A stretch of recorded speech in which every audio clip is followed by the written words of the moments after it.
Recording in progress.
No, Sipo.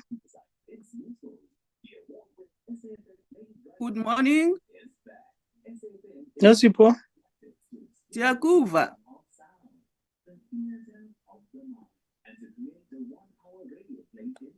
Talent. Mr. Tseki. Talent. Yes, Mr. President. How are you guys? I'm fine. Okay. I want to know, German. Can you name my gadget? 718132. No problem. Yes. Can you rename that gadget on my name? The 7. No problem.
Goeiemôre. Môre Leon, hoe gaan dit? Dit gaan goed met jou?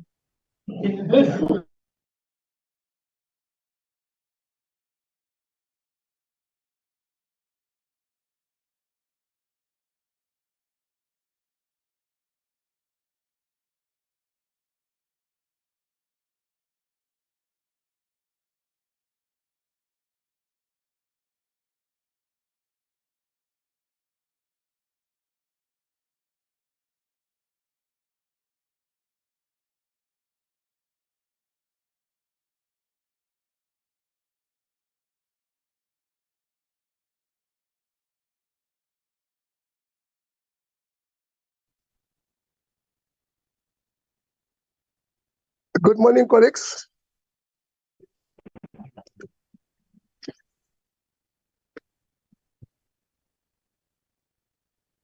Good morning.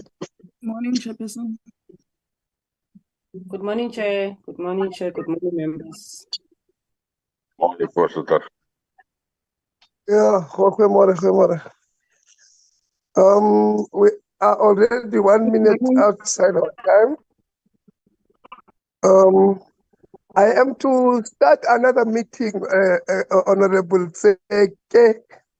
At the time when we make presentation, please take over the meeting because we are having another meeting here of the provinces in Gauteng.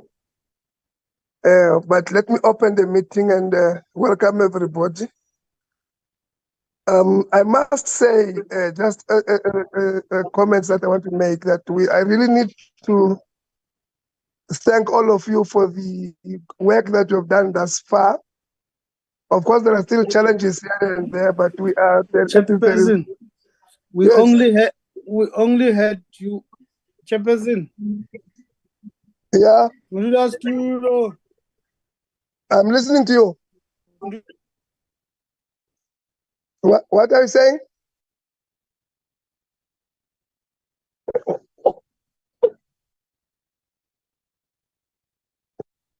Tseke, are you struggling to hear me?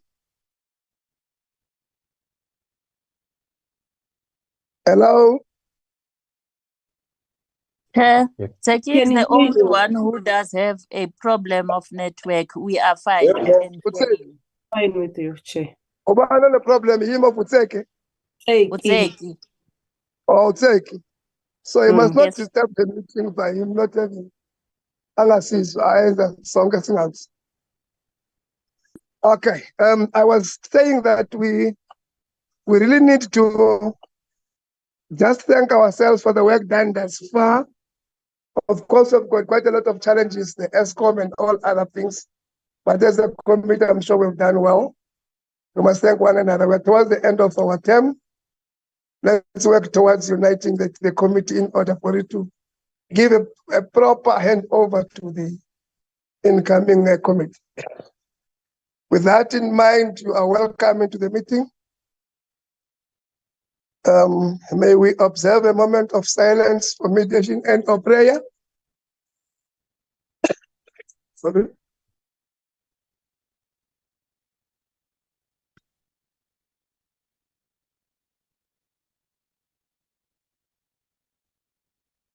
Thank you very much. No, any other apologies that you have, no support? Only the apology for the Minister, Chairperson. DM Chabalala is leading the delegation that is on. Thank you very much. Is there any other apology that you have not registered, members? Chairperson, can we check what is the apology for the minister for? Thank you. No, but in any way, the minister comes here by invite. If he's not coming, it's fine. It is a committee, he's not a member of the committee.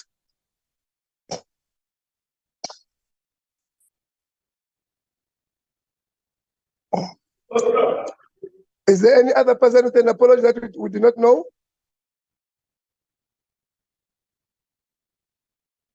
None. Okay.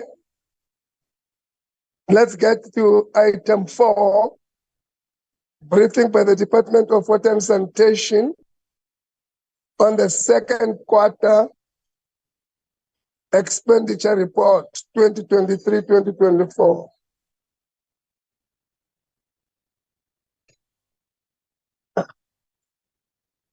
DM,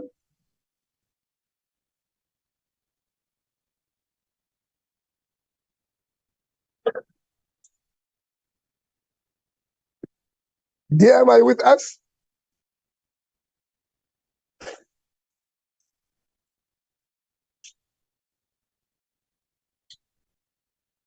Colleagues, what is wrong? You're coming through fine, Chairperson. I don't know what's happened with some people's connections, but you've been coming through perfectly fine the whole time. So, DM Chabalala, can you hear me?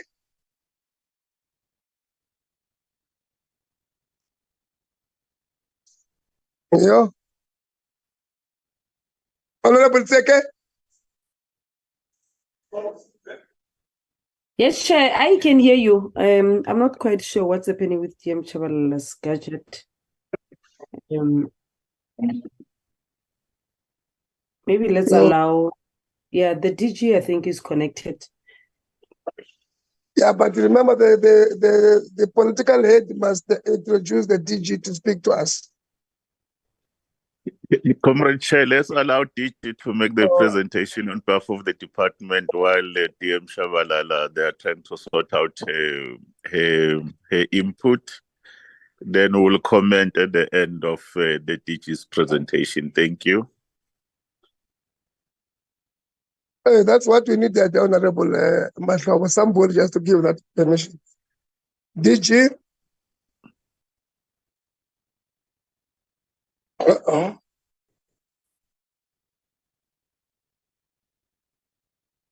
Good morning, Chairperson. Good morning, honourable members.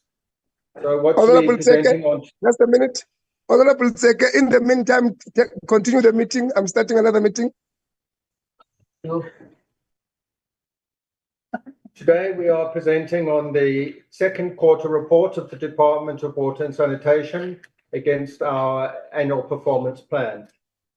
Next slide, please.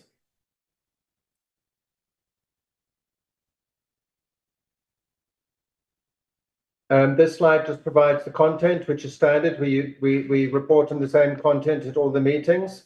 All the meetings, which focus on our quarterly performance information and financial expenditure information. I'm going to give a brief executive summary, an introduction, and then I'm going to hand over to Babawa, our head of performance monitoring in the department. And then she's going to hand over to our CFO, Frans Moatsi, to talk to the honourable members about our expenditure for that quarter. In introduction, we've just put some points about key progress that we've made in the last quarter, in the quarter under review. During that quarter, we finalised the Water Services Amendment Bill and the National Water Amendment Bill, and they were approved by Cabinet for gazetting for public consultation. They will be gazetted shortly. We're just finalising some of the necessary approvals before we, from organisations like the State Law Advisor, before issued for public consultation. We also reached a major milestone in that the National Water Resource Infrastructure Agency Bill was tabled in Parliament. The very long overdue Clanwilliam Dam, which is very important for the economy of the Western Cape, was finally launched and gotten underway with the major construction works for the dam. It had been delayed for a long time due to changes in approaches to how the project would be implemented, partly related to the high degree of turnover of leadership in the department, and also challenges with procurement for our internal construction unit, which is doing the work, but we've resolved all of those challenges. The contracts are in place now, and as we saw last week with the launch, the heavy construction work is now going on at the dam to raise the dam wall at Klein William Dam.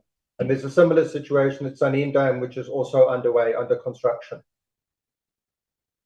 Another very important highlight for the department and for Gauteng and surrounding provinces was the launch of phase 2 of the Lesotho Highlands Water Project, which is also a project which has been delayed for many years for various reasons. But we are very pleased that we were finally able to launch it, and that all the major contracts were awarded, and the construction work is currently underway in the highlands of Lesotho. This project is essential for relieving the water shortages in Gauteng, and it's essential that we bring additional water into the integrated Vaal River system, so that Rand Water can extract more water and treat more water and supply more water, treated water, to the municipalities in Gauteng. We have also completed the full Blue Drop report, which is due for 2023. You will hear from Babawa that that is one of our targets, which wasn't met for the second quarter, but it is going to be released now in November. There were some delays with finalizing it, with doing the detailed consultations that we do with all municipalities to give them a chance to verify and to contest the results of the Blue Drop report. But all of that is completed now, and we will be launching the Blue Drop report during November. And we will also at the same time release our interim Green Drop report. And then we will also issue the No Drop report by the end of November as well. For all of those drop reports, all the necessary assessment work has been completed with the municipalities, and the reports are finalized and will be released this month. We've also still been focusing on our very important target of improving the turnaround time for the processing of water use licenses. We've reported previously to the committee that we've had a number of initiatives to improve our processing times for water use licenses, including business process re-engineering of our processes, training of our staff, improvement of our IT system. But the final step in the path to meeting the President's target of processing water use licenses within 90 days was to address our capacity constraints. And in that regard, during the last quarter, we hired 94 technical staff to assist our regional officers with the processing of the water use licenses, which should go a long way to helping us get closer to the President's 90-day target for all the water use license applications. Another key priority for us is to revise the raw water pricing strategy, which has also been a long time in the making. There was a public consultation process which was finalized, and after the public consultation process, we took into account the views of, that we received from the various organizations and people who were consulted on the draft pricing strategy. And we also have had a series of engagements with officials at National Treasury and also with members of our Regulator Commission, the advisory body which the Minister appointed to advise him on regulatory matters. So we've reached a high level of consensus, we think, and we've now submitted the revised raw water pricing strategy to officials at National Treasury to give us final comments before our Minister formally submits it to the Minister of Finance for concurrence. One of the key activities that we've been focusing on for many years, which was also delayed for a number of years, is the requirement in the National Water Act for us to create catchment management agencies. And that process is finally now reaching conclusion. 5 out of the total of 6 catchment management agencies are now listed in the PFMA, and the required documentation for listing the 6th one has been submitted to National Treasury. Board appointment process have been finalized for 2 of the new CMAs. So 2 CMAs are already in place. Board appointment process has been finalized for another 2 of the new CMAs and submitted to Cabinet for approval. And we're busy with the with the remaining processes for the establishment of the other 2 CMAs and the appointment of their boards. So our target is by the end of this financial year to have all 6 CMAs in place, and for us finally to have met that requirement of the National Water Act to have CMAs operating and doing catchment management work all over the country. One of our other key priorities that we've been focusing on for a long time as the department is to transform the irrigation boards into water user associations.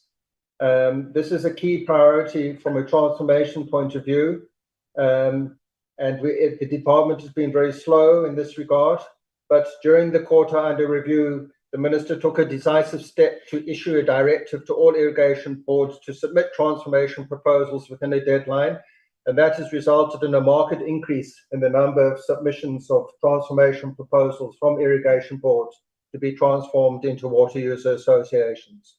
So we're very pleased to note that there's been a significant uptick in progress on this key strategic priority for us to transform the irrigation boards into water user associations.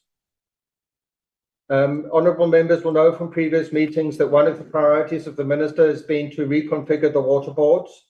That process is now nearing completion. All the decisions were finalised.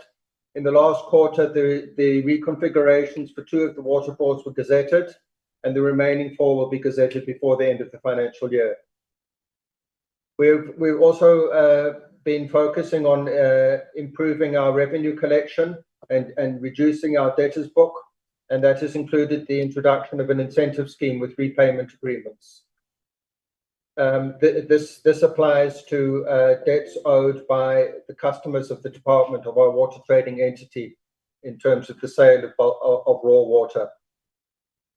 And then, as before, the Minister has been putting a lot of time and effort into supporting and engaging municipalities and intervening in municipalities to address deficiencies with water services provision at municipal level.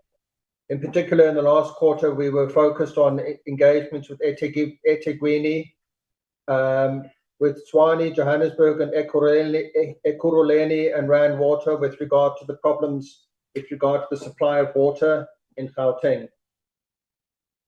Another major focus area of progress which took place in the last quarter is the launch of the Bulela Metsi program by the Minister in the Northwest Province to improve the reliability of water supply, again addressing municipal water services issues in the Northwest Province, reorientating grant funding from underperforming municipalities to reprioritize them to the most important projects that need to be done to get water service delivery improved in Northwest, and then closely working with the municipalities and monitoring to ensure that those projects are implemented and that progress is made.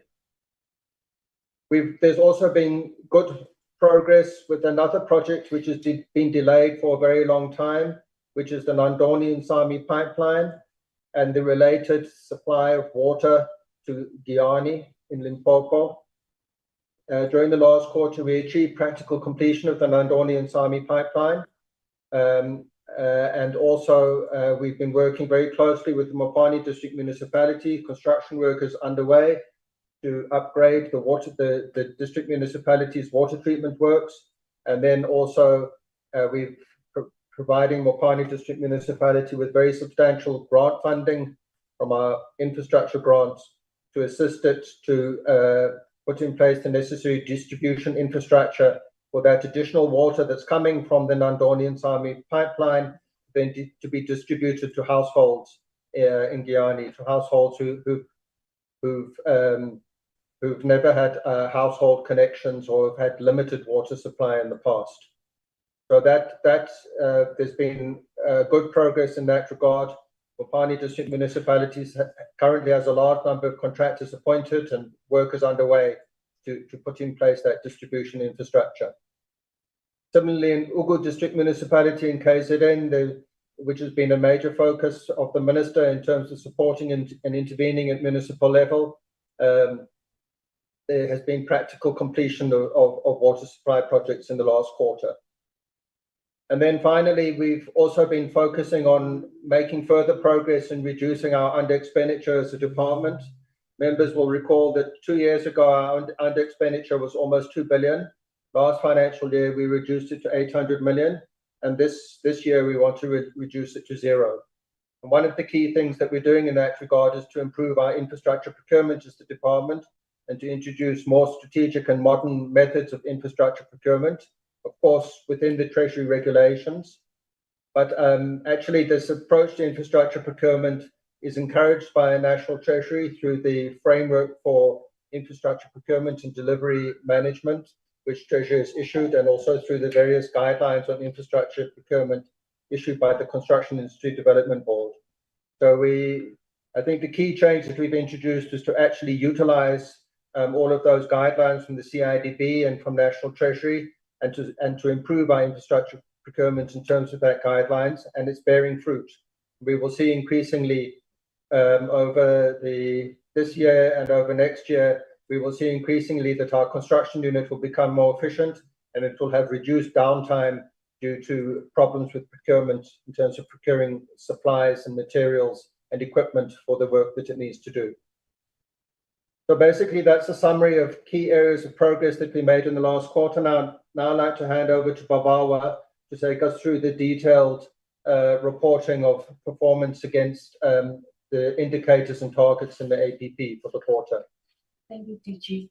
Good morning to the members, the DM, and colleagues. The slide is just a comparison of the achievement for the quarter against the department's APP, which is currently sitting at 55%, and the expenditure, which is currently sitting at 46%. I would just like to highlight that there's an improvement compared to the performance, financial performance in particular, compared to the previous financial year, and the CFO will be talking into detail about that one. Slide 8, it's just an indication per program of the performance, how much has been achieved, partially and not achieved per program and sub-programs, the 3 programs that we have in the department. But if you go to slide 9, this is just an indication of the department's progress in implementing the 2022 preferential procurement requirements. And this indicates that our procurement from small, medium, micro enterprises is at 38% by the end of the second quarter, and from exempted micro enterprises, it was at 23%, with qualifying small enterprises at 15%. The next slide indicates our procurement from designated groups. Our total procurement by the end of the second quarter was 4.7 billion, and 44% of that procurement went to Black-owned companies with 50% ownership, and amounting to 2 billion. Women procurement was at 2.5 billion by the end of the term. Procurement from youth companies, 596 million, and procurement from persons with disabilities companies was at 71 million. If you then go to the next slide, it indicates the program performance, just highlighting that analysis, areas of annual achievement, and also details on areas of partial and non-achievement. Slide 12 is just an indication of the programs that are in Program 1, just to draw your attention that that sub-program, provincial and international coordination, achieved 100% of their milestones, with corporate services achieving 75%, and departmental management and financial management achieving 50 and 29% respectively. If you look at slide 13, it is the highlights, some of which the DG mentioned in his opening remarks without repeating what he said, indicating what we did per program and areas of achievement in that one. If you go to slide 14, the two areas that are affected in this one, within the risk management and also the vacancy rate, it's that risk maturity. We're just working on it. We are planning to complete it in this third quarter.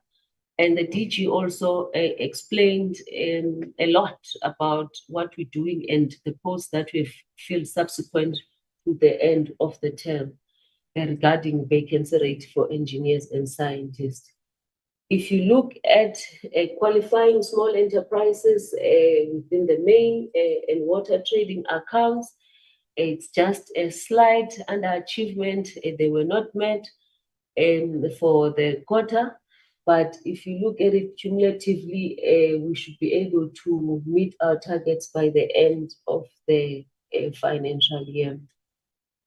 The CFO will be talking into length about our expenditure. It is just 1% below as what we had planned, but it is not, it's still an improvement compared to the previous financial year. Also, the DG explained what we're doing about improving our data days to achieve our 150 days as we try to recover the debts that we're having.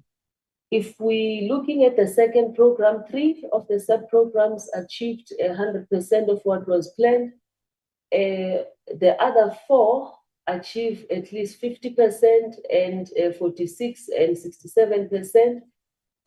So it is also slightly above what we had had in the previous years.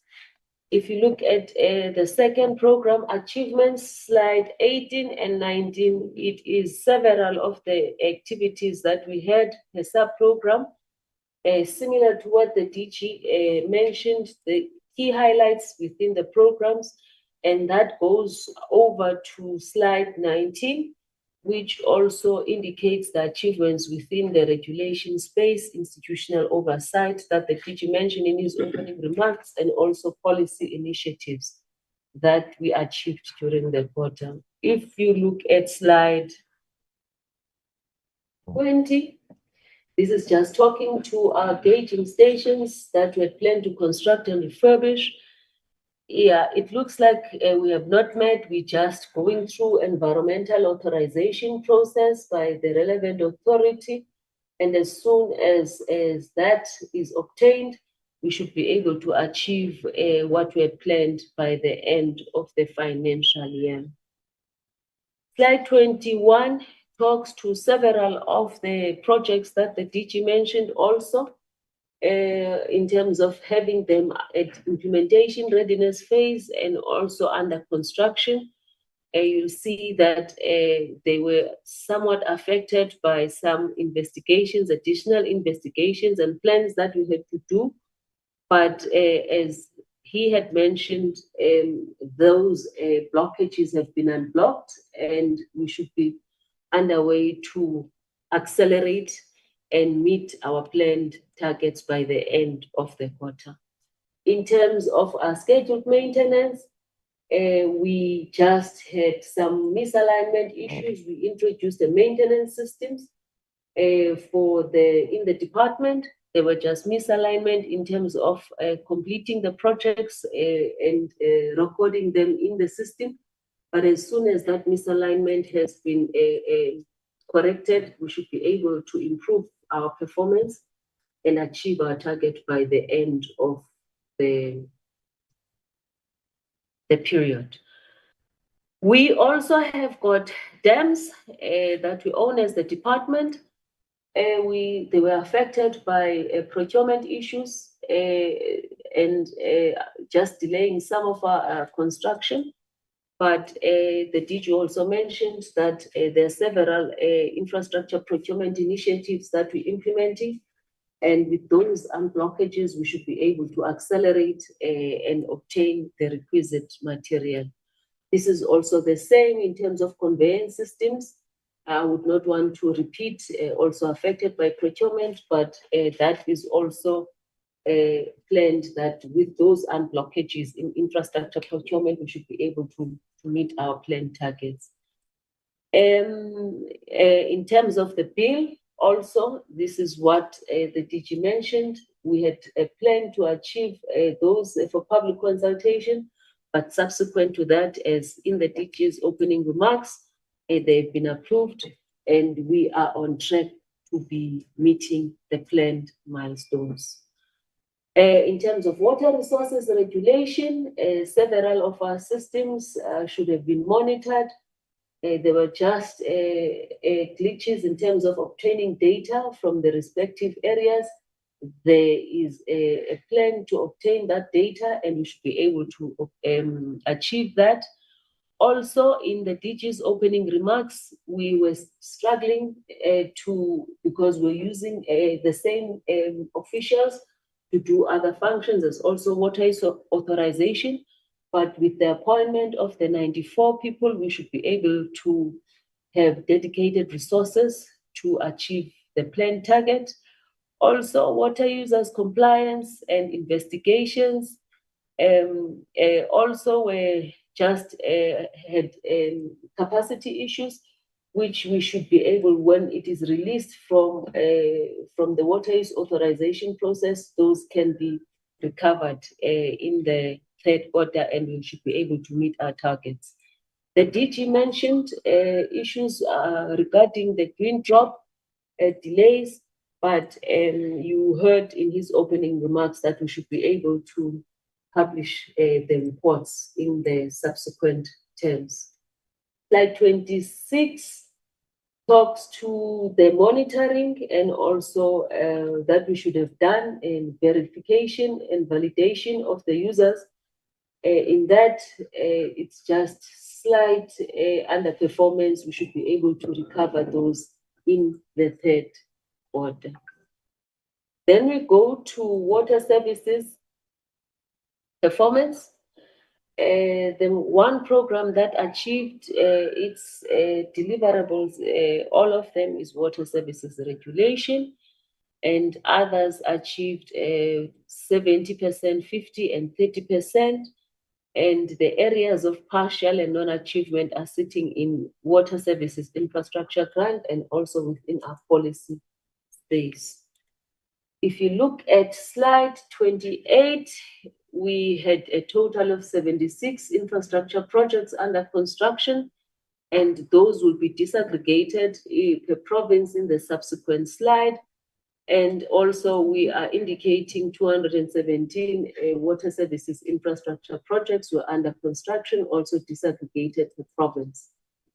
Assessments in terms of our institutions, the DG mentioned all the activities we're having within the water services institutions, which is our water boards.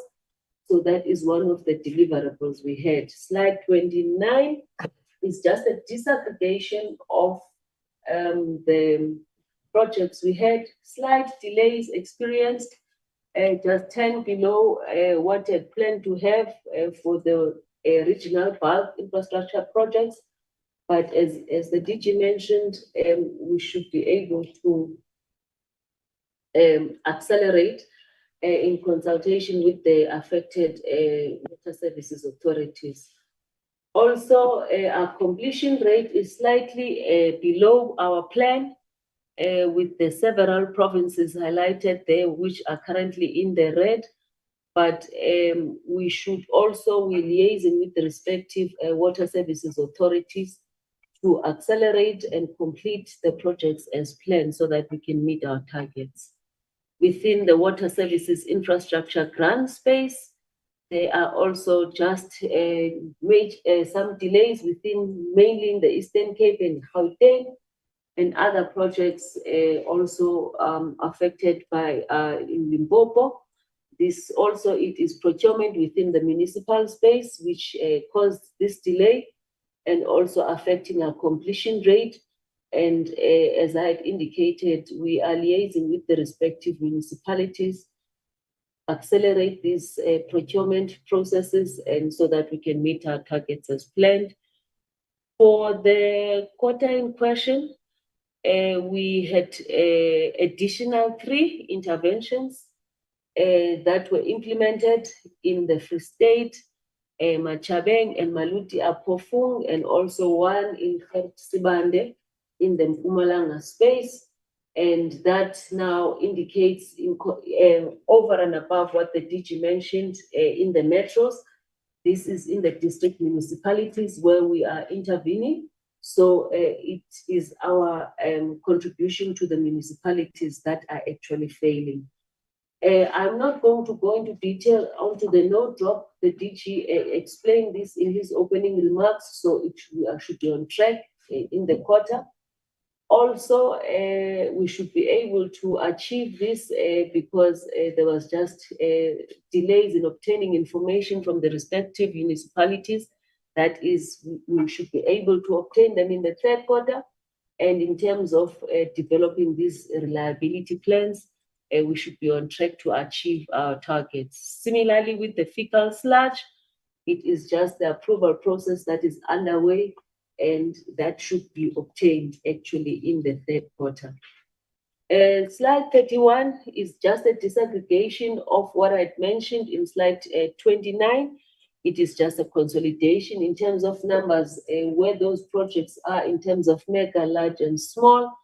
I have explained that. I'm not going to repeat it. Also, slide 32 is also indicating there's just 1 project in terms of the budget for facility infrastructure that has not been started, but the contractor has been, subsequently the contractor appointment has been finalized, and that project should be underway during the 3rd quarter.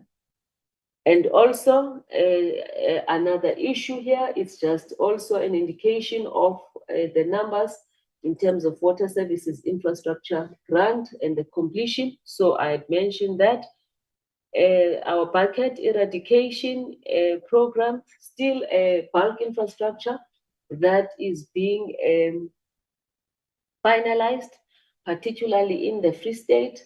And as soon as that has been finalized, we should be able to connect these 4,128 bulk sanitation systems to a wastewater treatment works.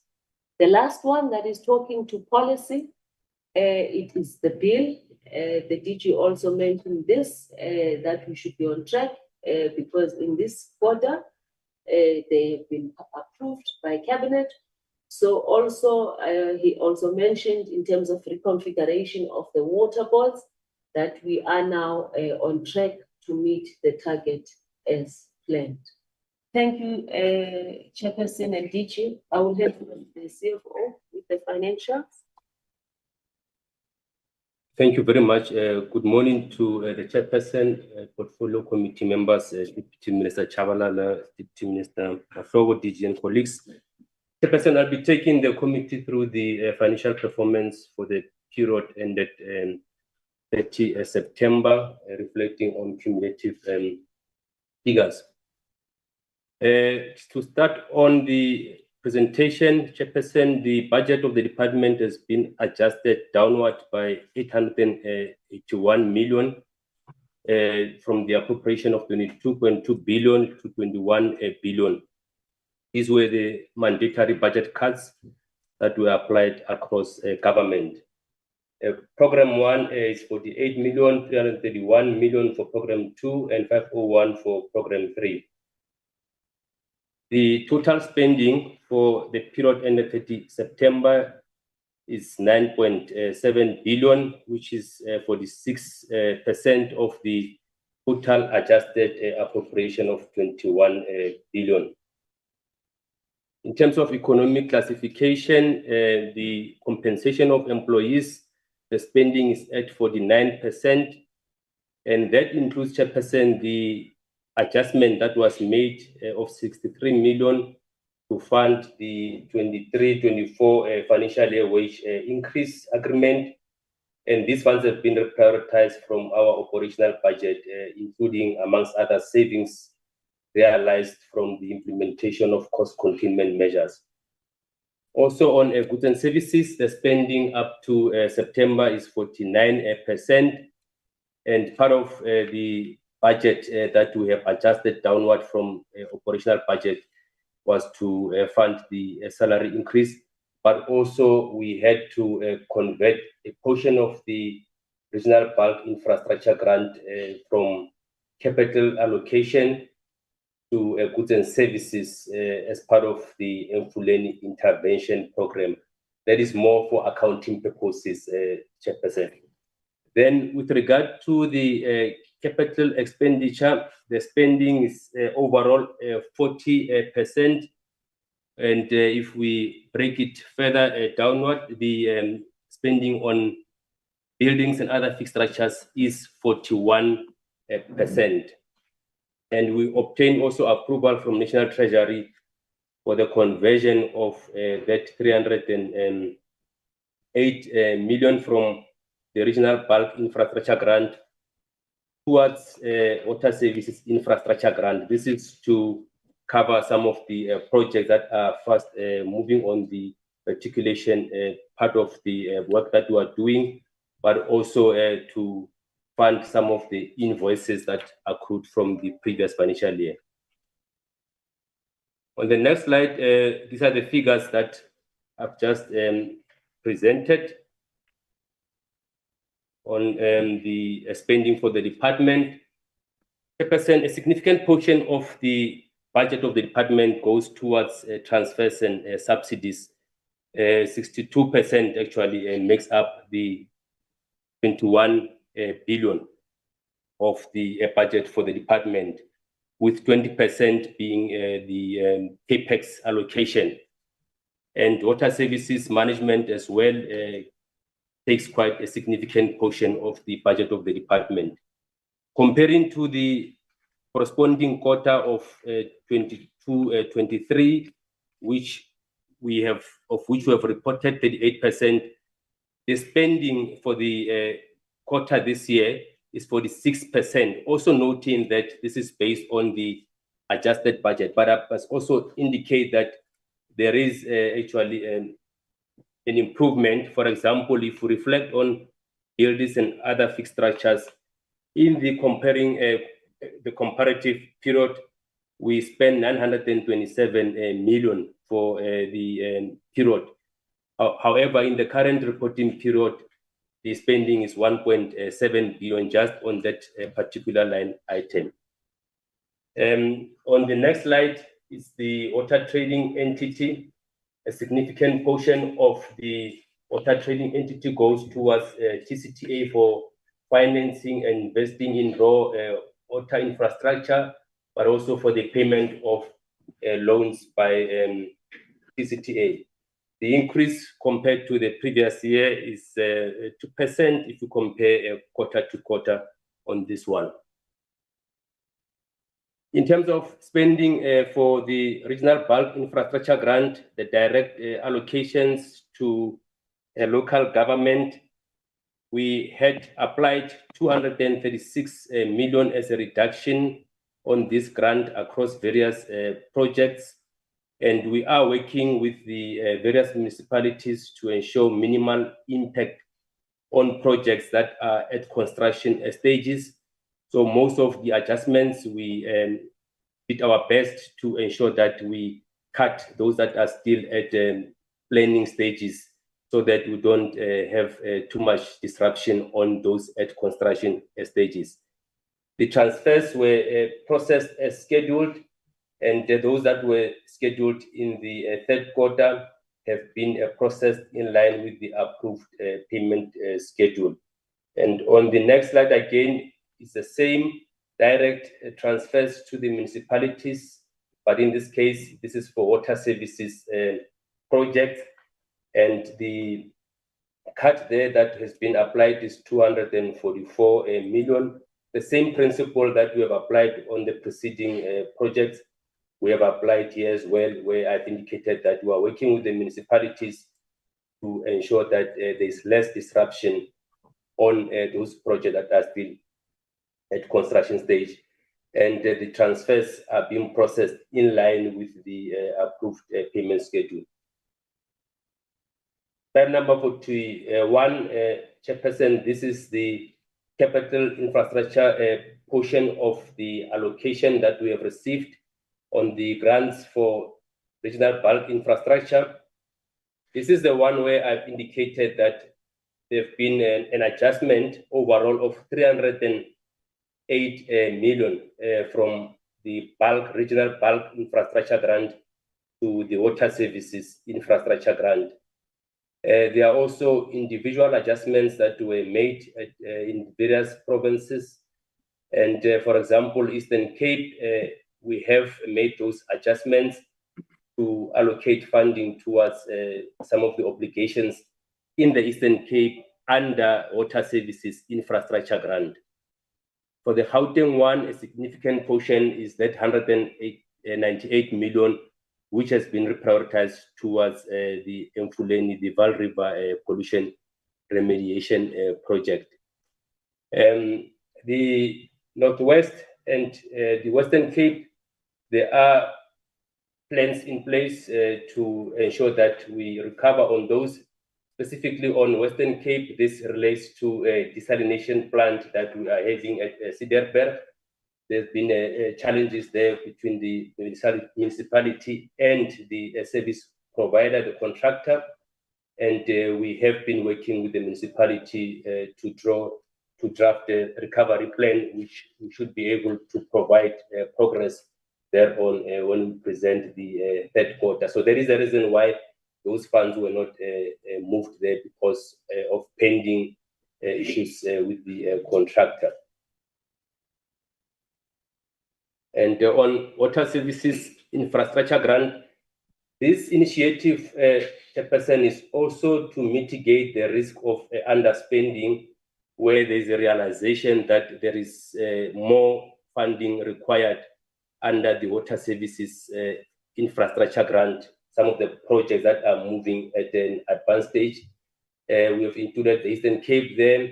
Also, KwaZulu-Natal included in there is that the intervention that we are having in that area. And also from Mpumalanga, the funds moved again from the province regional bulk infrastructure to fund the projects that are fast moving within the same province. Then Northern Cape, there's an adjustment because of challenges that we had with the contractor. However, I must also indicate that subsequently in the third quarter, there have been progress, and there are other projects that the department has actually accelerated within the same province. So we should be able to plow back some of the funds within the Northern Cape. Then also our transfers to the various water boards, and there were significant adjustments that we presented in quarter one. Those had to do with the corrections to the original estimates of national expenditure, including, amongst others, a reprioritization of funds that were initially gazetted as being for the former CDB water board, which is now no more. And the other allocations had to do with projects that are part of the interventions, including the Hammanskraal water crisis. Funds have been reprioritized. Mahali's water has been appointed by the department, and we are moving also in ensuring that the communities there do get the services as per the plan that the department has presented to the committee. The next part of the presentation, Chairperson, is the overview of the financial recovery plan. We have been requested to constantly provide feedback that we are still on track in ensuring that we adhere to those goals that we had in our financial recovery plan that we presented years back to the committee. So this slide provides an overview of the broad strategies and those key outputs and where we are. It includes audit matters, budget management, ensuring that the water trading is sustainable, the construction unit that the DG referred to, that we minimize those costs that we normally have to report at the end of the year as irrecoverable costs due to idle time on the construction site. But those are being dealt with. On slide number 46, Chairperson, is a summary of what we always say is improper expenditure, unauthorized, irregular, fruitless and wasteful expenditure. And I must indicate that unauthorized expenditure, we are hopeful Parliament is considering our representations. We appeared before SCOPA, and we are optimistic that this matter will be resolved in this current financial year.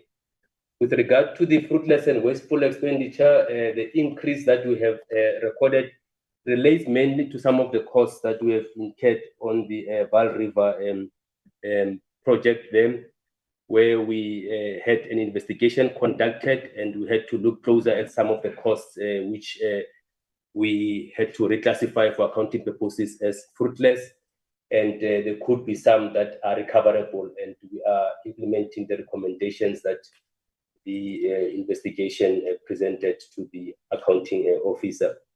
Then with regard to irregular expenditure as well, we are still on track to finalize all those cases that are still remaining within the control of the department, those that requires the law enforcement agencies, who will also work with those law enforcement agencies to ensure that these cases are concluded.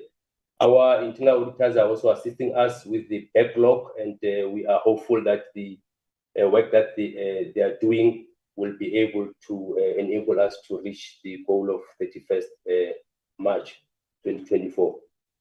I've mentioned already the unauthorized expenditure. We have presented before the historical cases there of bucket eradication as well as all leaks. Mainly it was the overspending of the main division of the vote, and that constituted unauthorized expenditure. And we have appeared before SCOPA as indicated on the 19th of September, and this request is currently under consideration by Parliament.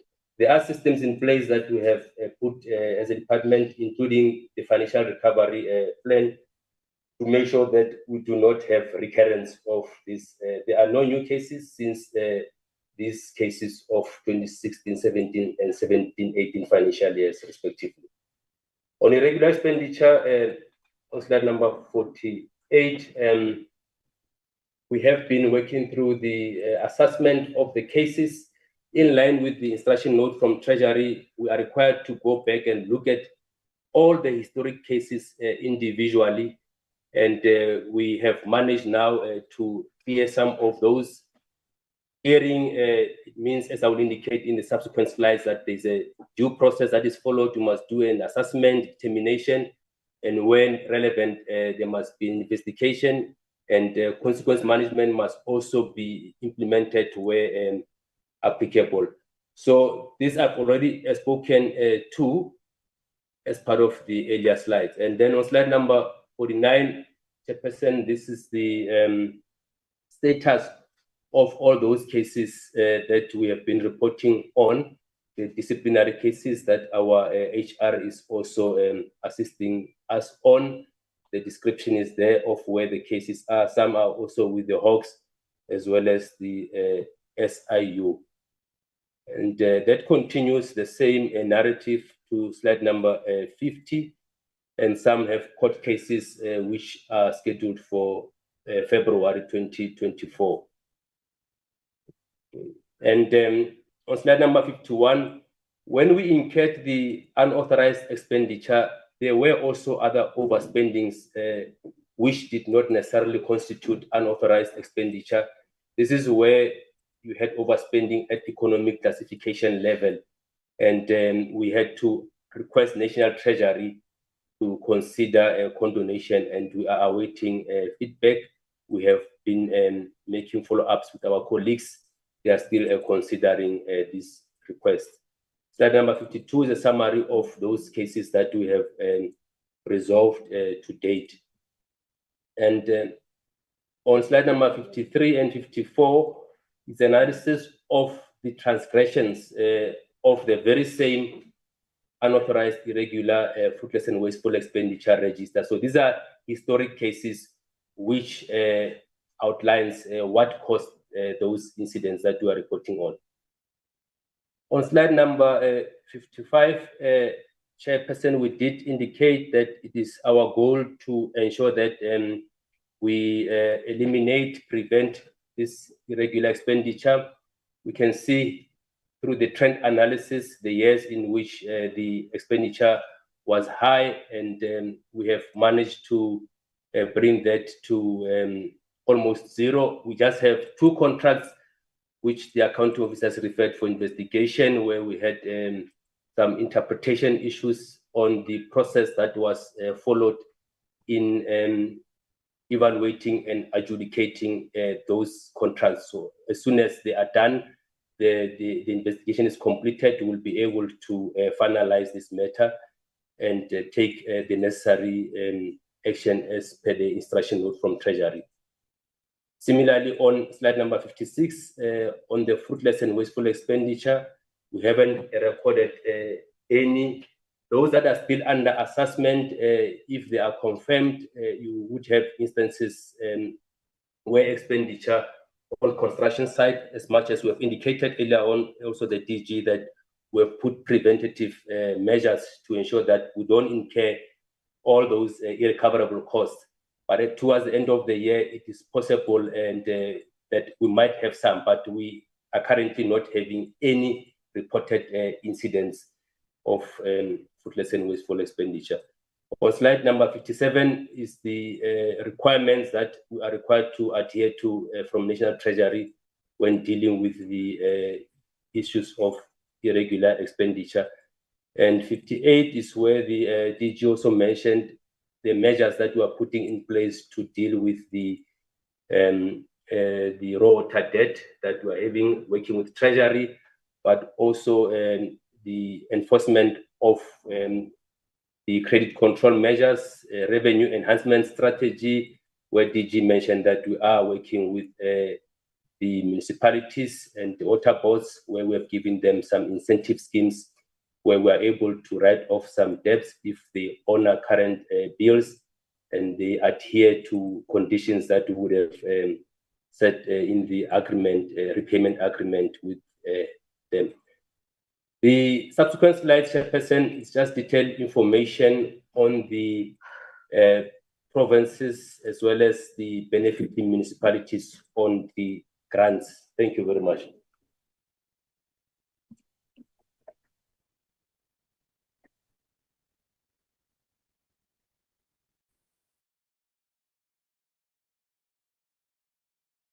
Thank you very much, CFO. Honorable members and the department. For now, I think I will allow the NOSIPO to take us through in terms of the rules of the National Assembly, Rule 159.1. It says if the chairperson of the committee is absent or unable to perform the function of the chair, oh, it doesn't work like that, Grace. the committee must elect another of its members as acting. Honorable Mushala, please. Already, Monsieur, chairperson of the chairperson now. Who appointed you? Who did not appoint you? In terms of the rules, Rule 159, it allows the members to elect. So I'll therefore hand over to NOSIPO to lead the process. NOSIPO? She's busy with the proposal. The person is out now. NOSIPO, can you lead us in terms of the process? Collapsing his behavior. Allow the process to the way it must unfold. You can't do what you're doing. That's what I'm saying. That's what I'm saying. Let's implement the Rule 159.1 of the rules of the National Assembly. Chair, yes, Honorable. I'm not the chair. I'm not the chair for now. I'm just assisting. Good morning, members. Yes, Mr. Mashik. Mr. Mashiko is currently attending to another meeting. Therefore, the committee must elect a member to act as the chairperson of this meeting until Mr. Mashiko is back. Nasipa, my hand is How up. Yes, Mama Tuba. What we see today. Thank you very much, Comrade Honorable members. I would propose that we appoint Comrade Grace, Honorable Member Grace Seke, to chair this meeting. Thank you very much.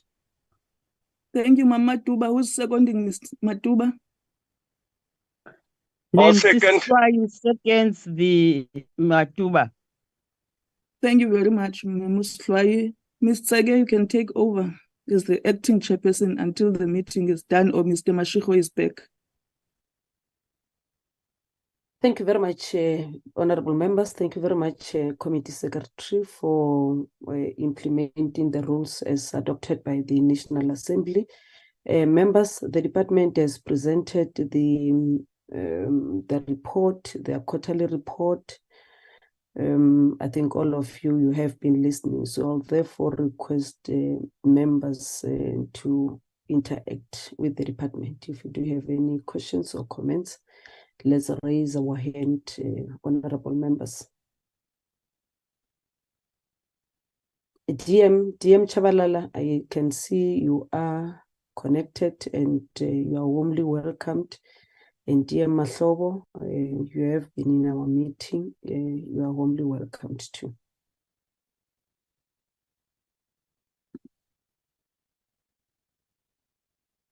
Let me see the hands.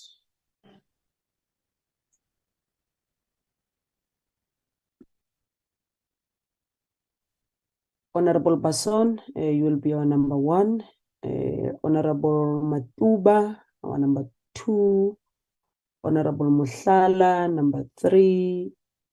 Honorable Peterson, number 4. Honorable Sihloyi, number 5. Is there any other honorable that I'm leaving behind? Oh, Honorable Moore, Stephen Moore. I see your hand too. Thanks. Honorable Leon Basson. Oh, that was an old hand. Sorry, Chairperson. Oh, okay. It's a legacy hand. Okay. Thanks so much. Honorable Matuba. Can start, madam. Thank you very much, Honorable Chairperson. Good morning, colleagues, honorable members, and officials from Department of Water and Sanitation. Chair, let me welcome the report which was presented by the department through DG Me Babalwa, and I can't remember who was the last speaker, but it's from the department. Chair, I do have a few questions to raise in terms of what has been presented on the report.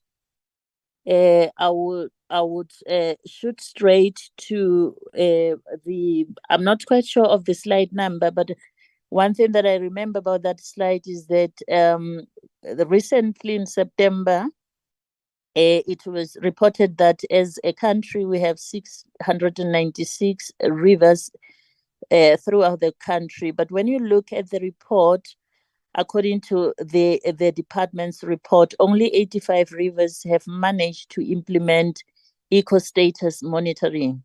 Then my question would be, when will the department start implementing eco-status monitoring for the other remaining 611 rivers? And also through the report, one has taken into cognizance that some provinces like your Northern Cape and Northwest are not performing well for the first and second quarter.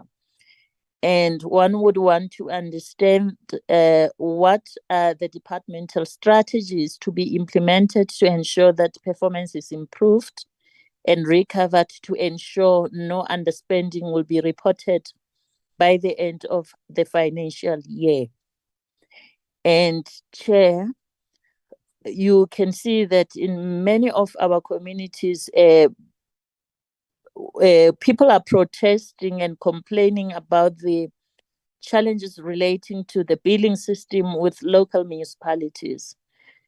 One would be curious or interested to know what support would the department provide to local municipalities to address the billing system for water and sanitation services in the near future.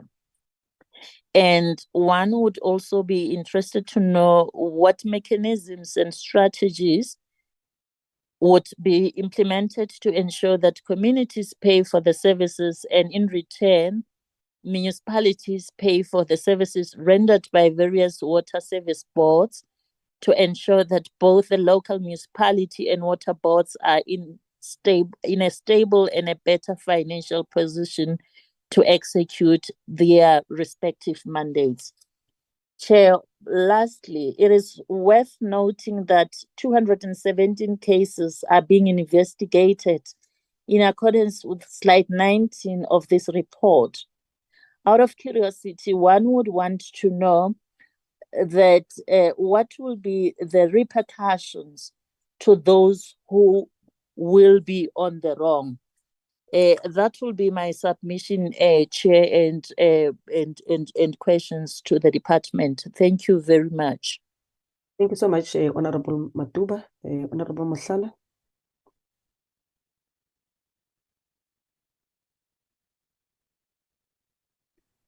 No, thanks so much, Chairperson.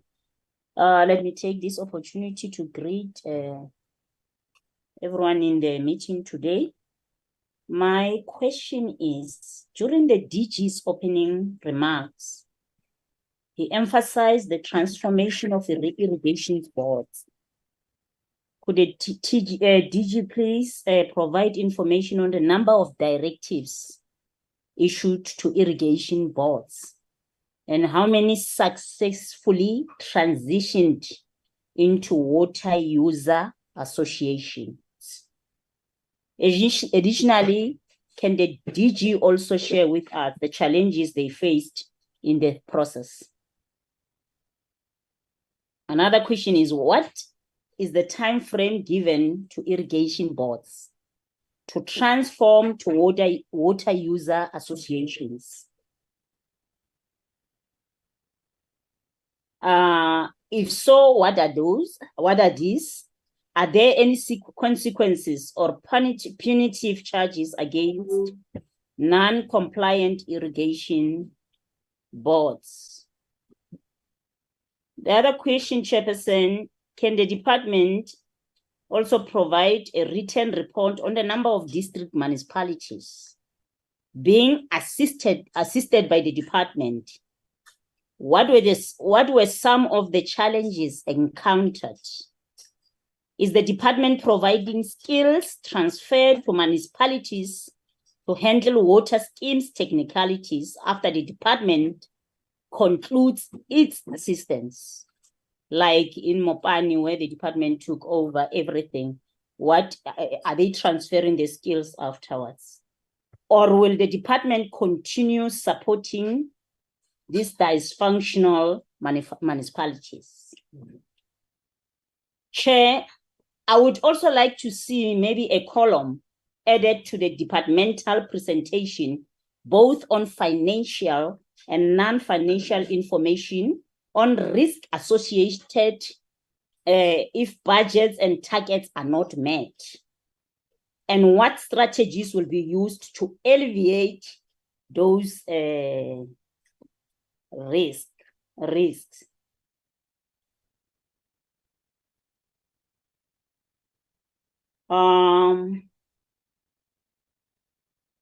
The other question, Acting Chair, is could the department provide an overview of the impact and implication of targets not being met in each of those programs?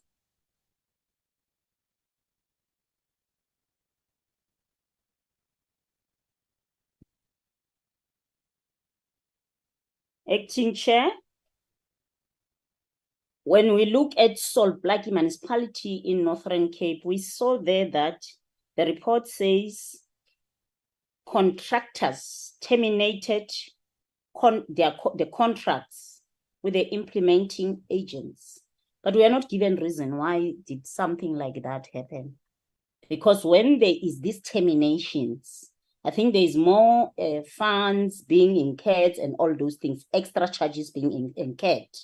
Instead of spending maybe 1 million, we end up spending 1,300,000, for example.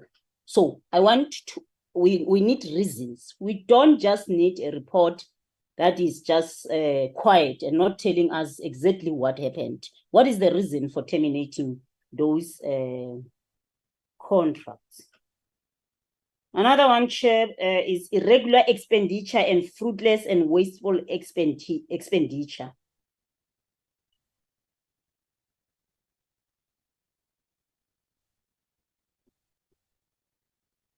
Okay, now lastly, Chair, let me talk about the river system monitoring. Chairperson, some farmers are greedy with water, of free-flowing water in rivers. They create small dams that stops the flow of the river and the water doesn't carry on to other places. So how do you ensure that private-owned landowners do not infringe on natural systems and resources for their personal gains? I do not see something talking about that, but I saw that there's river system monitoring and the target is also not being met there. Can we please get clarity in terms of that, Chairperson? I saw also there's prioritization of funds to Hammanskraal, which is very good, because the president of the country went there. Afterward, nothing happens. Our people are still suffering. They don't have water for so many years, waiting for water. So I think this is good and it must happen. The implementation must be done and it must be done as soon as possible so that we rescue the lives of the people and we make sure that their dignity is being prioritized as well. Thank you so much. Acting Chair Grace, thanks. Honorable Grace Mushala, Honorable Mushala. Thank you so much. Umhlala Chairperson, throw it out, you know. Not now, not now. Okay, leadership. Yeah, not now, DM. Acting, I'm telling you, if you do that. With the powers vested in me, I can. But not now, Honorable DM. Thank you, Honorable Medi Peterson. Thank you, Chair. First of all, I want to greet everyone on the platform. I've got a question, and thank you for the presentation by the department. The department had reported that there were more than 1,000 vacancies, and the department managed to advertise more than 800 of those vacancies. What is the number of those positions that have been shortlisted, interviewed, and ultimately appointed? In the vacancies that have been filled, within the department, what is the demographic profile of the employed people in terms of gender and race? Thank you, Chair. That was quick. Honorable Sloy, Nancy.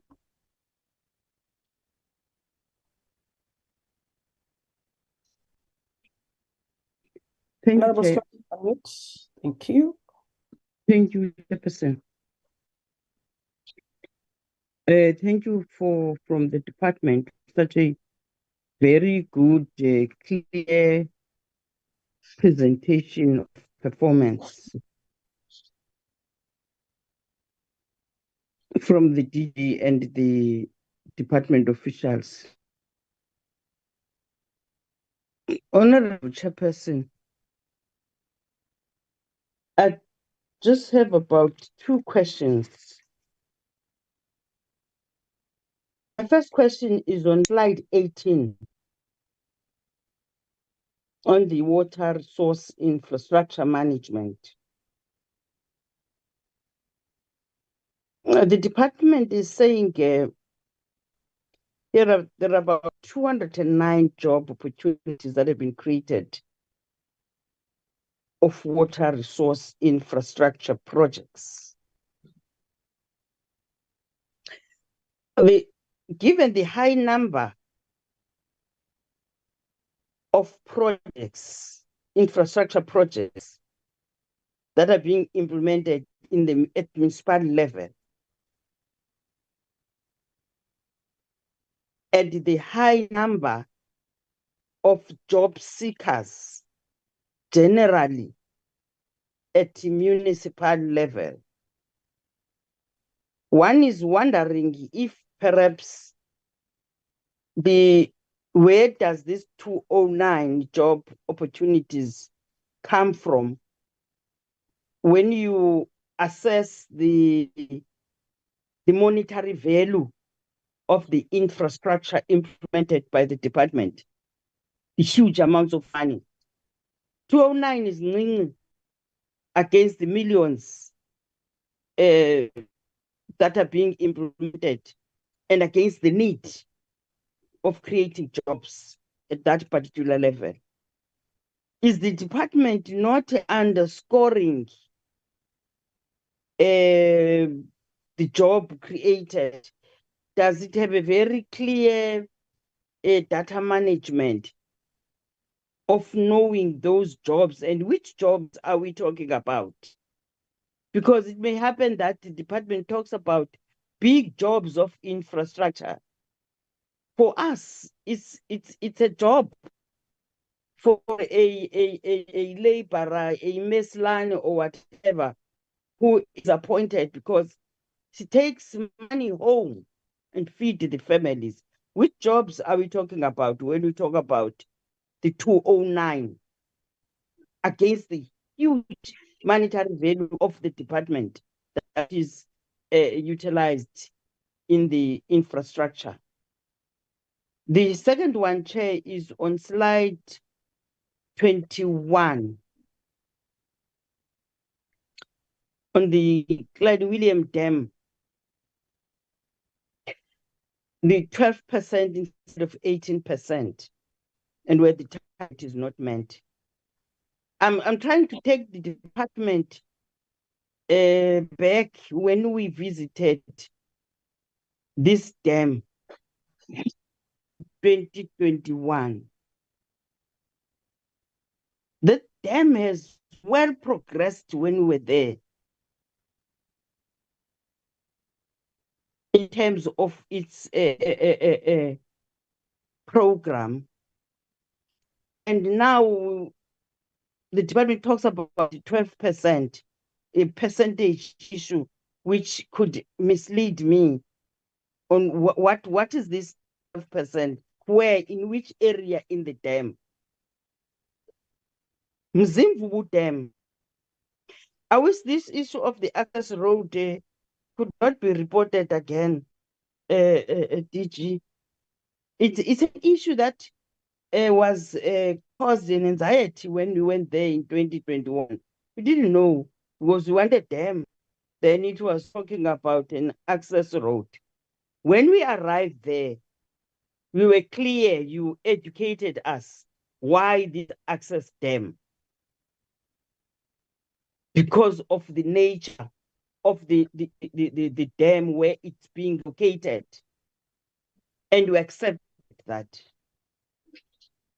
And again, this access dam is being reported to be 78% from 2021. We once reported, the department once reported a challenge, which was a progress report, which we are waiting for. A legal procurement squabble, which was towards construction and towards the issues of land.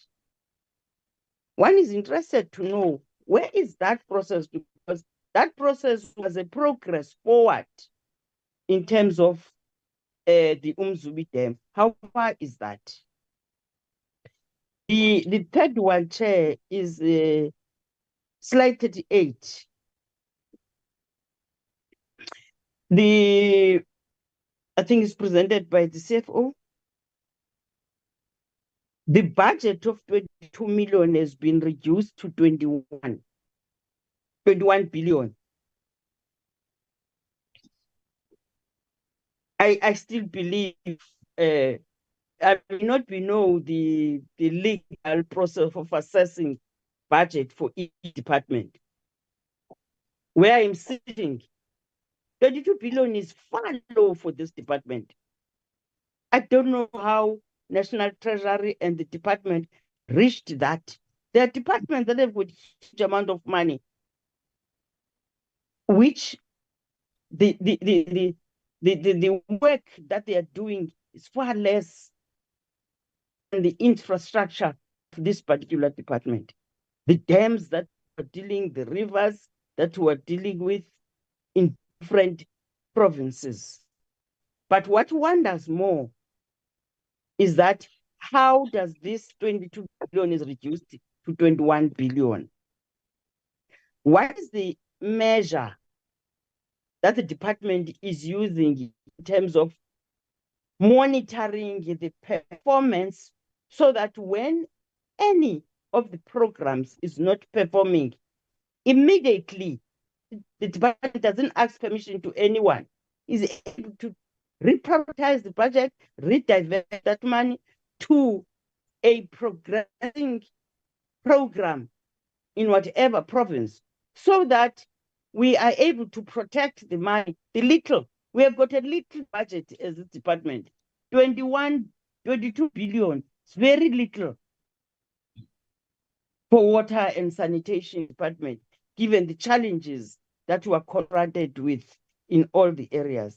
How does that happen? Perhaps the department needs to clarify at what time where you redirect to protect the National Treasury to take the little money. It's a little money that you are getting, and that money needs to be protected. Thank you very much, Chairperson. Thank you so much. Meeting. Thank you so much. Thank you so much, Honorable Strai. Is there any hand? More? Honorable Moore? Thank you, Acting Chairperson. No, I'm covered. Thank you. Oh, you're covered. Thank you so much. Very progressive. DM, the two DMs, just 3, if not 4 questions that I want to pose. But firstly, let me appreciate the progress report in terms of your performance in Q2. I think all of us as members, we are agreeing that there's a lot that it's been done by the department in terms of access to water, but there are still challenges that we must be able to address going forward. One of the questions that I have, it's on, we are concerned about the recurring issues of poor performance regarding the procurement of goods and services generally by the department. What actions would the department take to ensure that the departmental performance on the procurement of goods and services is improved? On the issue, on the slow pace of the implementation of the bucket eradication program, it has been a concern throughout. Would the department complete this implementation of this target on the identified date? And what is the departmental recovery plan for the entire program? On the question that was raised by Mr. on the Hammanskraal crisis, we appreciate and welcome the budget from the National Treasury to address the challenges of Hammanskraal. But I just want to get from the DG side, there was a task team that was established to deal with the crisis, water crisis in Hammanskraal and the systems that have collapsed around the area. So any progress, any positive moves that you can just share with us as the committee in terms of your intervention or in terms of the intervention of the task team in Hammanskraal project. The other matter is on the public-private partnership. Do you have any program or projects that you are implementing through this partnership? Your presentation is very quiet in terms of that. I know at some point DBSA was on the picture, but now I can't see any report on that.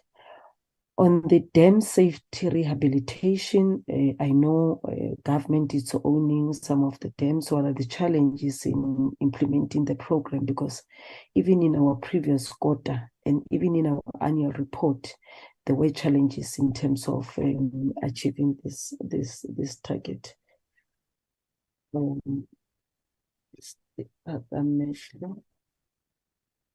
And lastly, I want to appreciate your efforts, DG and the team and DMs, in terms of appointing the staff which will be able to assist in terms of processing the water use license. This, I think we are acknowledging that it has been an outcry previously. So thank you for appointing those people, Chair. Thanks so much. I will then hand over to the DM, the two DMs, DM Chabalala, DM Mahlobo, and the team to respond to the issues that are raised by members. Thank you so much. DM, over to you.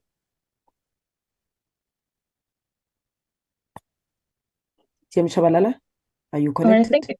Yes, I'm connected. Thank you so much, Honorable Taken. My apologies, was just being kept in the waiting room. I think from my side, I would maybe rather if we're to allow the administration just to cover the administrative issues that have been raised on performance, finances, and all of them, then we can come at the later stage. But perhaps then Mahlobo wants to say something. But from my side, I think I would come right to the last, with your permission, Chair. No, Chair, thanks. Let's allow the DG and the team to respond to the issues, and the DMs will come to conclude the high-level policy issues. Thank you. Thank you very much, Chairperson. I'll answer some of the questions and I'll ask colleagues to add. There was a question from Honourable Matuba about how we ensure no underspending. The way that we do that is, firstly, we provide a lot of support to the municipalities.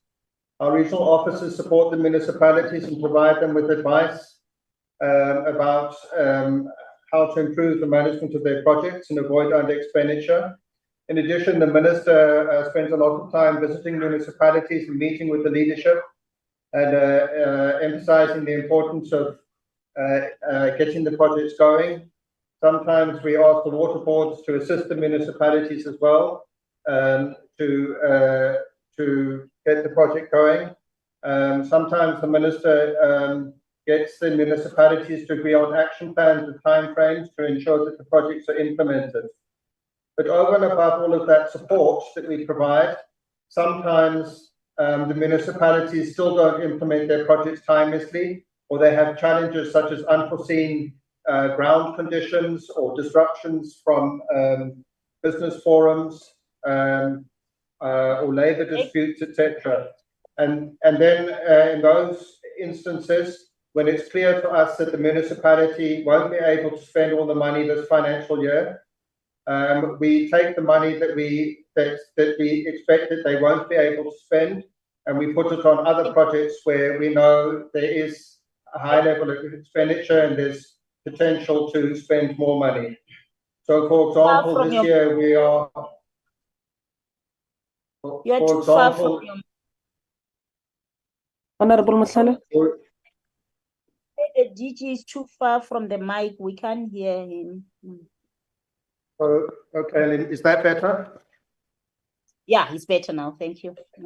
Okay, so for example, this financial year, we have some very big projects which are moving well and are spending a lot of money in which we can increase the pace of the work. The Guyani project is a good example with all the distribution work being implemented by Mopani District Municipality. So where there's under expenditure by municipalities on projects, if necessary, we get Treasury approval to reprioritize within either the RBIG grant or the WISIG grant, and then we increase the allocation to those municipalities with projects which are moving and which can absorb more money. The municipalities which we take money from and the projects that we take money from, which are underperforming, it doesn't mean those projects won't be implemented. We will put the money back next financial year. Honourable members will be aware that we get a 3-year medium-term expenditure budget, an MTF budget. So we are allowed to do what I'm talking about. In fact, that was one of the reasons why Treasury introduced the medium-term expenditure 3-year budget, so that we can plan projects over a 3-year cycle rather than just 1 year. And so that we can do what I'm talking about and take money from a project which is underperforming this year and put the money back next year because we have the 3-year budget. With regard to the billing system at municipal level, we are engaging closely with National Treasury and liaising with them. It's primarily their responsibility to work with municipalities to improve their billing systems. They have a number of initiatives in this regard, and they have people employed as well at the provincial treasuries who specialize in this, providing support to municipalities to improve their billing systems. From our side, in our engagements with the municipalities and in the ministers' engagements with the mayors, we constantly emphasize the importance of improving billing and revenue collection and reducing non-revenue water. And I will get a bit now into how we also, through our Water Partnerships Office with the DBSA, we also are offering support to municipalities to reduce non-revenue water. In terms of our strategies to ensure that all the participants in the water value chain pay, in other words, that customers who get water from municipalities must pay municipalities for the water, municipalities must pay the water boards must pay the water trading entity in the department. Over and above our work with National Treasury, our collaboration with National Treasury to improve billing and revenue collection at municipal level, we also liaise very closely with the water boards. We've developed standard operating procedures with the water boards for the standardization of billing and revenue collection between our water trading entity and the water boards, and to strengthen the billing and revenue collection so that there's better credit control across the value chain. In addition to that, learning from the experience of the Eskom debt write-off, which was announced by the Minister of Finance, which is a somewhat complicated mechanism that's been put in place to enable debts owed by municipalities to Eskom to be written off on condition that they meet all their current invoices to Eskom.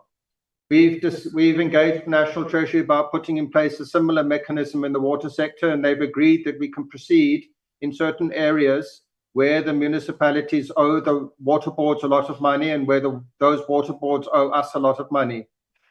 So one example, a good example, is Machubeng in the Free State, which owes our Vaal Central Water Board more than 5 billion rand, and our Vaal Central Water Board in turn owns us billions of rand. So we're busy discussing with the Vaal Central Water Board the possibility of them reaching an agreement with the municipality that if the municipality develops a track record of paying all its current invoices in full, then that debt, parts of that debt could incrementally be written off by the water board, and we in turn would gradually, incrementally write off part of the debt of the water board to us. In addition, it was mentioned in the presentation, and the CFO can perhaps elaborate on this, that we also, in terms of the the customers that we have as the national department, in addition to the water boards, we also have large industrial customers that we sell water directly to, such as Eskom and Sasol. And we've also introduced incentive mechanisms for our direct customers to pay all their current invoices in full.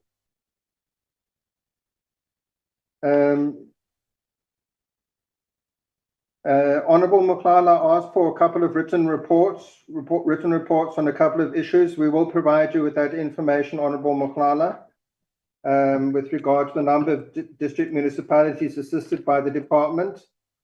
But in general, you asked about skills transfer to municipalities. When we're working with municipalities, there will be some skills transfer in that our water boards, our regional office, and our water services branch have regular interactions with the municipalities. We assist them to put in place action plans and to monitor the action plans. We advise them about infrastructure procurement, etc. So that will be resulting in some capacity building.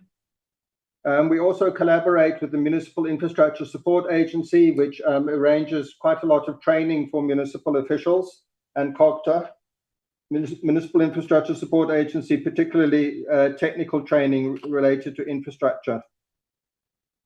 So I think that answers the question on the skills transfer to municipalities. You also asked us to provide information on the impact of the targets not being met. We'll also provide you with written information, a written report in that regard as well.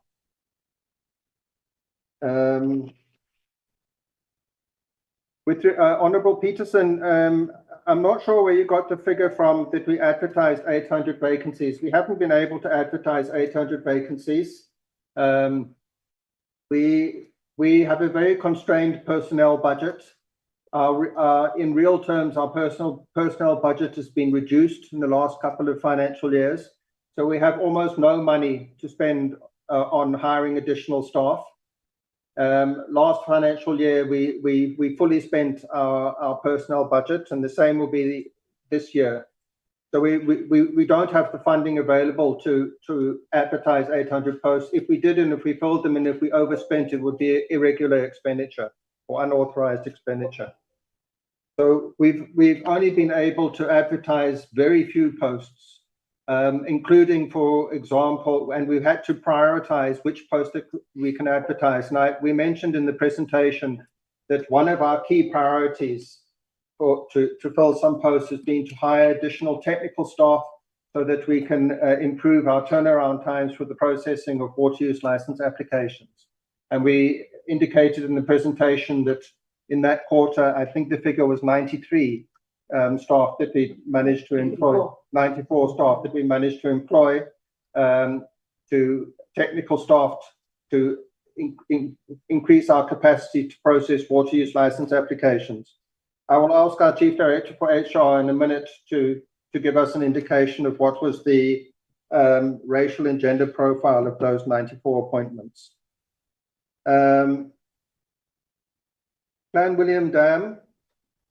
Clan William Dam, I did indicate in the introduction that Clan William Dam is one of our projects which has been long delayed, partly because of changes in leadership in the department, which resulted in changing decisions as to how the project should be implemented, whether it should be put out on tender to contractors or whether it should be implemented internally using our construction unit.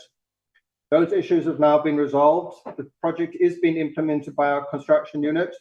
We were there with the minister last week, I think. The major construction work is now underway, and I mentioned in the introduction that the delays that had been there in the past with regard to the necessary procurements for the subcontracts and for the materials and equipment for our construction units have been resolved. Those contracts are now in place, and the major construction works are underway. And the minister visited the project together with the MEC for infrastructure in the Western Cape and the mayor of Cedarburg municipality last week. So that project is fully underway now. Mzimvubu Dam, we've reported previously to the portfolio committee that For a long time, the Umzimvubu project was delayed because there was a deadlock with regard to the possible funding for the project. National Treasury was of the view that it was too expensive, not affordable to be funded from the fiscus. We went through a process of trying to raise to see if the private sector would be interested in investing in the project, and that didn't produce any results that would be acceptable to National Treasury in terms of the manner of the private sector participation. So about a year ago, we managed to reach a resolution with National Treasury on how the project could be funded. We reconfigured the project, which resulted in its costs being reduced by half. And on that basis, National Treasury agreed that it could be funded from the fiscus.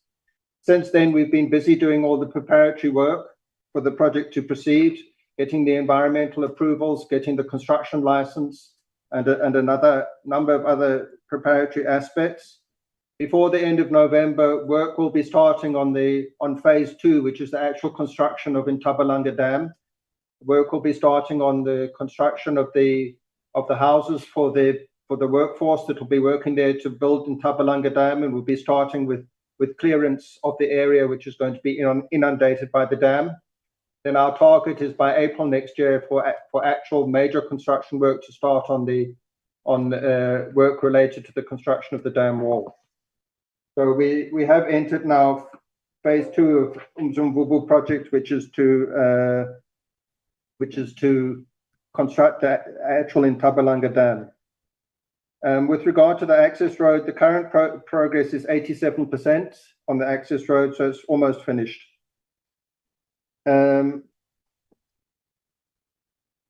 There's a question from Honourable Sekwai about the reduction of the budget. Honourable Sekwai, you will be aware that the Minister of Finance and National Treasury have been making announcements recently, including in the NTBS, that there's been budget cuts across the whole of government because of the fiscal situation in the country.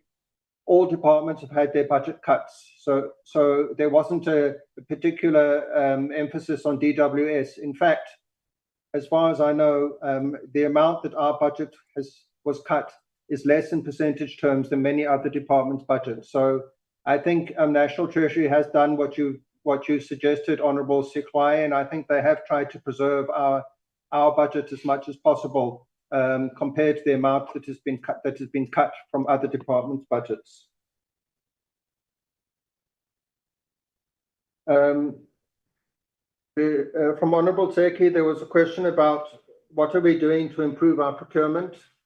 Our key focus has been on our infrastructure procurement. That is the key problem particularly with regard to the procurement of goods and services related to our construction unit, so that our construction unit can work more efficiently. We still have a very large construction unit in the department. I think it's the only large construction unit still existing in the whole of government. It has more than 3,000 employees, and it's capable of very sophisticated construction work, including the construction of major dams. But you'll appreciate that for a construction company of that size to operate efficiently, it needs to have effective and efficient procurement, which in the past we haven't had as the department.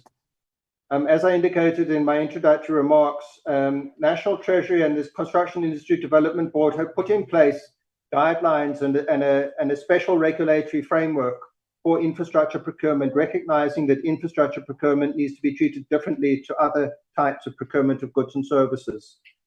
For a long time, the department didn't take advantage of those frameworks, but we've now done so. We've, as the accounting officer, I've approved a new infrastructure procurement policy and an infrastructure procurement strategy, which we're now in the process of implementing, which is going to make our procurement more efficient and effective.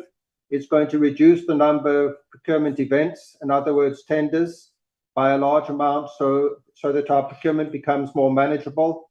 And we're also going to have more longer-term contracts so that we don't have to go on a procurement process every time we need to buy something for the construction unit. we started to implement that this year. We're starting to see the fruits of it. There's a whole range of tenders which are either out or being processed. A few have been awarded, and more being prepared. And we'll see the benefits in terms of the reduction in fruitless and wasteful expenditure by our construction unit. As it's in the past, that's been a big problem because it sat idle, because it hasn't had the necessary tools and equipment and supplies due to our procurement delays. But we want that to become a thing of the past with our new approach to procurement. Honourable Turkey, we also as the department are seized with finalising the bucket eradication programme, and it's a major focus for us.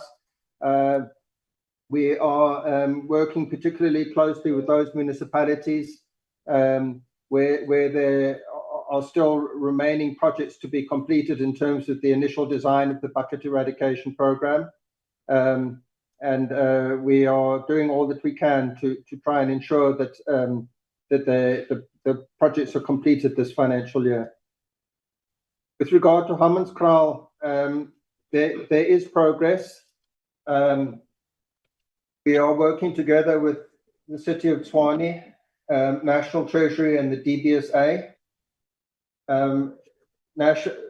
National Treasury has consistently told us that we're not allowed to give our money to the City of Tshwane because they get the Urban Settlements Development Grant, which is supposed to be used for sanitation projects. So that still remains the case. But what has changed is the City of Tshwane has now budgeted a relatively large amount to improve the Rooiwal wastewater treatment works. I think it's 350 million. The project that was cancelled due to allegations of corruption and is now under investigation by the SIU, that was run by Tshwane to repair the Rooiwal wastewater treatment works, has been resuscitated, obviously with a different contractor, and work is underway to do that. In addition, we reached agreement in the task team that Magalies Water would construct a package plant, which is a small water treatment works at its premises, which are near Hammanskraal, so that it would be able to provide treated water into Hammanskraal's water distribution system, so that the people of Hammanskraal will no longer have to rely on water tankers. We approached National Treasury to obtain permission to change our infrastructure grant allocations to be able to make an allocation to Magalies Water to enable it to start constructing the package plant. That approval was obtained. We've given the instruction to Magalies Water. They have tendered for the construction of the package plant, and the project is on track for the package plant to be in place by April next year. And that has been our target, to be able to provide clean, safe drinking water into the distribution network in Hammanskraal, so that to replace the tankers. In the meantime, the task team is also working particularly with National Treasury and the DBSA to put in place a combination of different types of funding to enable the capacity of the Rooiwal wastewater treatment works to be increased. It doesn't have sufficient capacity to deal with the sewage load coming into the wastewater treatment works. So that work is progressing, and design work is starting on the upgrades of on the major upgrade of the Rooiwal wastewater treatment works. And design work and planning work is also underway for the upgrading of the water treatment works, which under the City of Tshwane, which provides water to Hammanskraal. While that water treatment works is being upgraded, the Hammanskraal community will be supplied by the package plant, which Magalies Water is putting in place at the moment, which should provide water from April next year. With regard to public-private partnerships, we are pursuing two types of public-private partnerships with the private sector. The one is more collaboration than a commercial partnership. And one good example of that is our OMM project in Limpopo, where we have a collaboration with the mining houses to build a major pipeline in the north of Limpopo to provide water to mines in that area, but also to provide, to distribute drinking water to communities living along the pipeline. It's a major collaboration, 24 billion rand project with a 50% contribution from government and a 50% contribution from the mines. And then also we have, as you indicated, Honourable Seki, we have established the Water Partnerships Office as a institution to support municipalities to put in place public-private partnerships. It's a ring-fenced institution housed at the DBSA. It's coordinated by a committee consisting of DBSA, BWS, and SALGA. The CEOs have been appointed and in the process of hiring more staff. They've developed a business case for the Water Partnerships Program, which has been submitted to National Treasury for approval, with the request that this Water Partnerships Office can approve public-private partnerships as a sector-specific PPP office for the water sector. And the Water Partnerships Office, drawing on DBSA officials, is currently talking to a number of municipalities and working with a number of municipalities. And there's a range of partnership projects which are on the early stages of development in areas such as non-revenue water and water reuse, which would eventually result in bids going out for the private sector to bid to invest in areas such as water reuse and non-revenue water in municipalities. I now, Chair, with your permission, like to ask some of my colleagues to add some points. Babawa, would you like to go first? Yes, DG. With regards to the two questions I will respond to is what was raised by Honorable Maduba on the number of rivers. We monitor what we call main stem rivers in our annual performance plan. As some of the rivers might be dry, and our monitoring program tracks the flow when there's water in the rivers, and it also tracks the water quality. So if a river is dry, we don't necessarily have to monitor that because there's no flow that we track in. Then the second one that I would like to respond to is what was raised by Honorable Sishwai on the jobs. For each and every project that we start as the department, particularly in the infrastructure space, we monitor the number of new jobs that are actually created per a project that has started. And these jobs are temporary jobs. They are not necessarily permanent jobs within the infrastructure space. So the 209 that we've reported is the number of new temporary jobs that we've managed to create from the infrastructure build program. This is not including the existing jobs that are temporary jobs within the construction space, which is temporary Section 76 jobs, which are much more longer term. And also, these jobs that we're tracking is what we've created as the department, mainly as the department from the infrastructure programs that we implement. But it does not cover the jobs that are created from the water and sanitation space in the municipal space. Then the third one, which was raised by Honorable Tseke, on the dam safety. Yes, we do own dams as the department, and our dam safety rehabilitation program previously, several years ago, did experience some some delays in completing a number of projects, but we are now improving and gaining traction.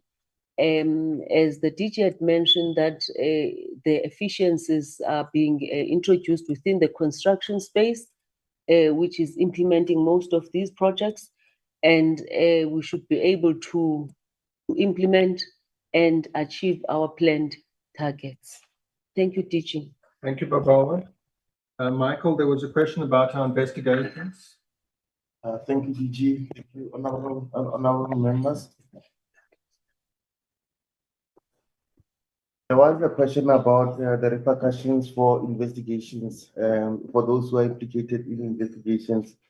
I would like to point out that we do conduct investigations into allegations of fraud, corruption, and other irregularities, including irregular, fruitless, and wasteful expenditure.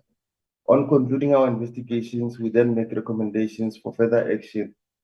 Those actions include disciplinary action for in instances where officials are found to have misconducted themselves. My colleague, Mr. Krieve, will then provide details in terms of what type of sanctions will follow from that. But we also have instances where the department has suffered financial loss. In those instances, we then follow civil recovery processes through the courts to try and recover any money that we may have lost through the process. That also includes your internal debt recovery mechanisms where officials sign debt acknowledgement forms and then do repay the money to the department. This includes also acknowledgement and agreement that we can deduct from their pensions should they be dismissed or exceed the public service. We also have instances where the acts that have been committed, for example, fraud or corruption, are criminal offenses. We then refer those to law enforcement agencies such as your South African Police Services, the Hawks, and so forth for further investigation. And those generally result in prosecution of such individuals and they may be jailed. Thank you. Conrad. Honorable Chair and members, thank you. My name is Conrad Krieve. I'm the Chief Director for Human Resource Management. Following from what the Chief Audit Executive said, once the reports and with recommendations are signed off by the DG, and if those entail disciplinary action to be taken, the Chief Director at HR, specifically Labour Relations, then appoints an initiator because they have the report with all the evidence. They appoint an initiator as well as a presiding officer, and then the employee is then served with disciplinary charges, and the hearing then is underway. In instances where there are lesser offences where we believe that disciplinary hearings are not required, we follow what we refer to as corrective or progressive disciplinary action, where the employee is issued with either a final written warning, a written warning, verbal warning, or counselling. But if there's a disciplinary hearing, the presiding officer makes a pronouncement. The DG then implements that pronouncement, and the employee is then provided an opportunity to appeal that sanction or outcome of the hearing. That is, the appeal is only in respect of levels 1 to 12. Senior managers do not have the mechanism to appeal. They can declare a dispute then. Thank you, Chair. Thank you very much. And with regard to the racial and gender profile of the appointments that we made in that quarter, we'll provide that information in writing. Conrad was saying that he's not yet been able to get that information during this meeting. Annette, there's a question about illegal dams. Can you take that one, please? Thanks, DG. Good morning, Chairperson and members. My name is Annette Meer, Chief Director, Water Use Compliance and Enforcement. I think Honourable Member Mohlala asked about the ecosystem monitoring, which Babalwa explained. It's around water quality and aquatic life, as well as the plants around the rivers and their status. So they don't necessarily focus on dam construction. However, these sites have got fixed monitoring points, and should these activities occur around those points, it will be reported to compliance and enforcement. We do, however, have our compliance and officials as well as catchment managers that go out into the field, and where these are observed, they are reported to enforcement for further investigation and action. We also have regular enforcement blitz activities, which are not on the APP targets, but is conducted at catchment levels where we then focus on all abstraction or storage facilities to confirm their authorization status and then take appropriate action where they are not in place. So those are the mechanisms that we use to detect these small dams. They do require authorization, and where they do not have, we have a standard operating procedure now available as well for decommissioning of dams, of such dams. Thanks. Thank you, Annette. Finally, there was a question by Honourable Muflala with regard to why contracts were terminated by Salt Paiki municipality for some of their projects. I'm told it was due to poor performance by the contractor. I don't know if Iketletso, our regional head for Northern Cape, would like to add. Iketletso. Good afternoon, good morning, honorable members. Thank you, DG. Yes, we note the input that we must elaborate a little bit more on the presentation. The issues that the municipality and the service providers had was due to contractual matters, obligations of the municipality, and that is why then the service providers then opted for the termination of the contract. This then in turn affected the work of the contractor, and the contractor then is awaiting the municipality to confirm the reappointment of a professional service provider, and that is why the work is then halted. Thank you, DG. Thank you, Chairperson. That brings us to the end.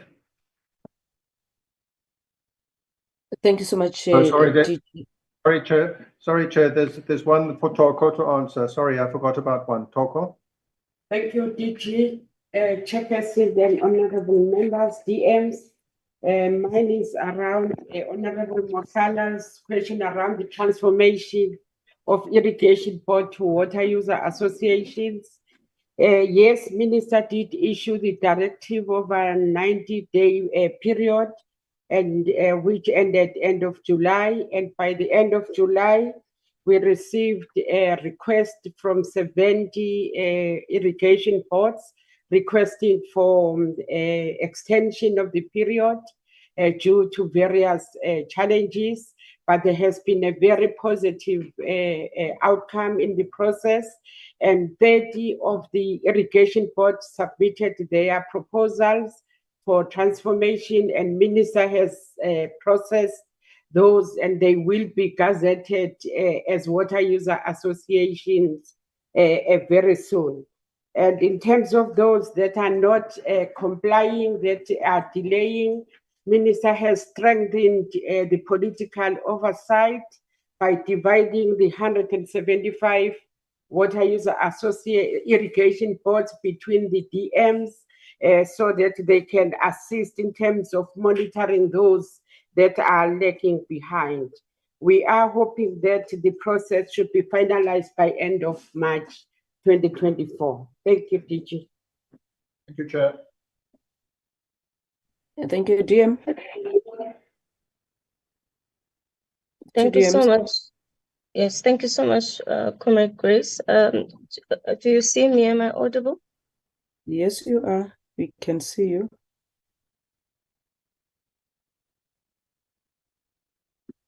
All right, thank you so much. I was saying, I think, look, for my side is to greet yourselves and obviously acknowledge the Mahlobo and the DG and the entire team and regional heads.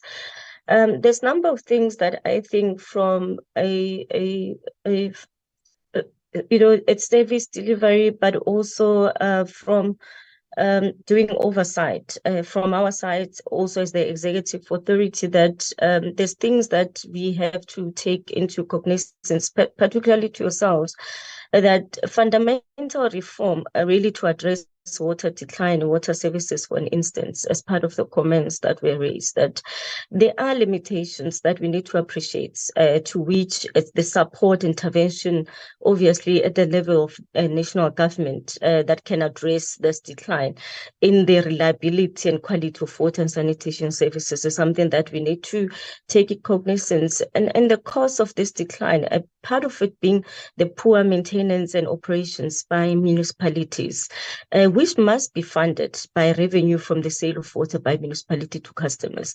Coming to that question that says that how you're going to make sure that municipalities, they pay the service provider, at the same time how you make it giving support to ensure that customers do pay for the services. Is the duty of the municipality to make sure that the customers, they bill them right, because at times the residents that communities, they also don't pay, is because this billing system in municipalities, it's something else. It's not factual at times and so forth. I'm not making excuses for them, but it's the responsibility of the municipality to make sure there is that a payment, there's a billing system that they put on their machines and so forth to make sure that they bill. And of course, from our side is to make sure that we do issue out those regulations and ensuring that we are paid what we need to be paid. Minister is exploring other means insofar as, for instance, in the Emfuleni issue, to say that there must be exploration between the Emfuleni and obviously the municipality themselves in terms of Metsi Alegwa, to say perhaps it's time, because you owe us so much money, you are losing lots of water from your lakes, but perhaps you need to sit down and give and explore a study where the rainwater should be given the responsibility to also bill the customers. So that's something that is under discussions, because reality of the situation, rainwater even now in bigger municipalities, including in the areas of Tshwane and so forth, they're over pumping what the municipality it's supposed to be getting insofar as what is being put down as part of their responsibilities, or rather the agreement. So I'm just saying that there is that discussion from the side of the rainwater and the municipality. Obviously, minister would have given them that responsibility. So at the end of the day, we don't find the situations that customers are unable to pay, they're not billed right, the billing system is not there, the leaks are continuing, we're giving water, and the municipality ends up owing us lots of money that they're unable to pay. And other reforms that for me that they address that is needed is that, you know, water and sanitation is repeatedly providing municipalities with grants, one to repair the infrastructure which is not maintained, particularly by the same municipalities. The deterioration that you see that is again rapidly, that continues, and the funding that needs to then be provided again and time again, something that as members of parliament we need to take to cognizance. And I from where we are as the ministry level, that addressing this to really arrest and turn around this decline, especially in this municipality water and sanitation services, the municipality and the water and sanitation functions needs to be fixed, which requires fundamental reforms, and part of which, you know, what we've been talking about, the Water Services Act and so forth. There are a number of core challenges that I think that we also have to be in line with.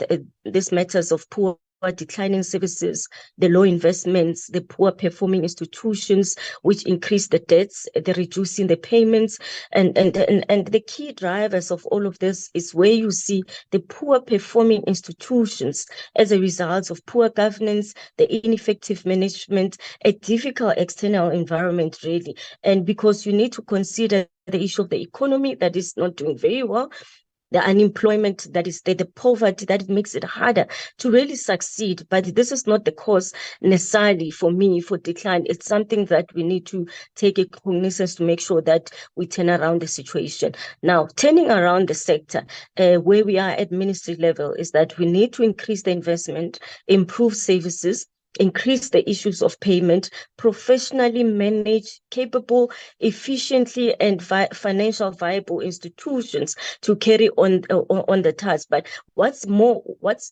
in the middle for me is that the revenue sufficiently, issues of tariffs and the grant, it's something that we need to also take cognizance of. Honorable Mhlala asked questions that which are the districts that you are really assisting, and what is this assistance that you're assisting them with? The constitutional obligation really for water and sanitation to support municipalities as well to regulate them. That's one that we have to cater for. The minister has crisscrossed this country, honorable members, visiting those municipalities with severe challenges with water and sanitation services in many of the worst performing municipalities. And I'll share with yourself. And minister and municipality leadership have agreed to really improve on these plans and water and sanitation. And of course, you would know through the RPIC we seek and the technical advice and management support from water and sanitation and also to the water boards themselves. And following this, examples that I'm going to give you, just to have high-level synopsis of each and every these provinces, the interventions that are done to support these municipalities, pray these provinces, and the focus really needs to be that municipalities needs to really focus and ensuring that these projects and others that are implemented in order to accelerate the service delivery. I'll tell you one, I'll give you the Eastern Cape. You would have is a Nelson Mandela municipality, I think there, where you would have that Quaker low level water supply scheme. That implementing agency, you have Amatole and the municipality. What has been allocated 534 million financial, and it's at its final completion, and that is in June 2023 this year. And this is where we saw that the phase 3 that entailed the construction of flex mixer, 2 flocations as channels and settling tanks, 6 new filters that were done, and this is where we saw the increasing of the capacity of the waste treatment works with that 70 megaliters and per day to 210 megaliters a day. We had this lower Sunday River GWS that we had in the areas of Mbizana, the regional backwater scheme and repair of Ludeke Dam that would have seen, and where we saw implementing agency being Umgeni, and this was for July 23 and 24, and this was the upgrade for water treatment of Nomlaku treatment plant and bulk lines Umbongweni as well and Lutuli. We had in Eastern Cape, Mkuma municipality as well, Ndlambe local municipality, Makana local municipality, and so forth that we're assisting. Free State, Malutia Pofong. You will know that Malutia Pofong has been in the news for a number of reasons in many areas.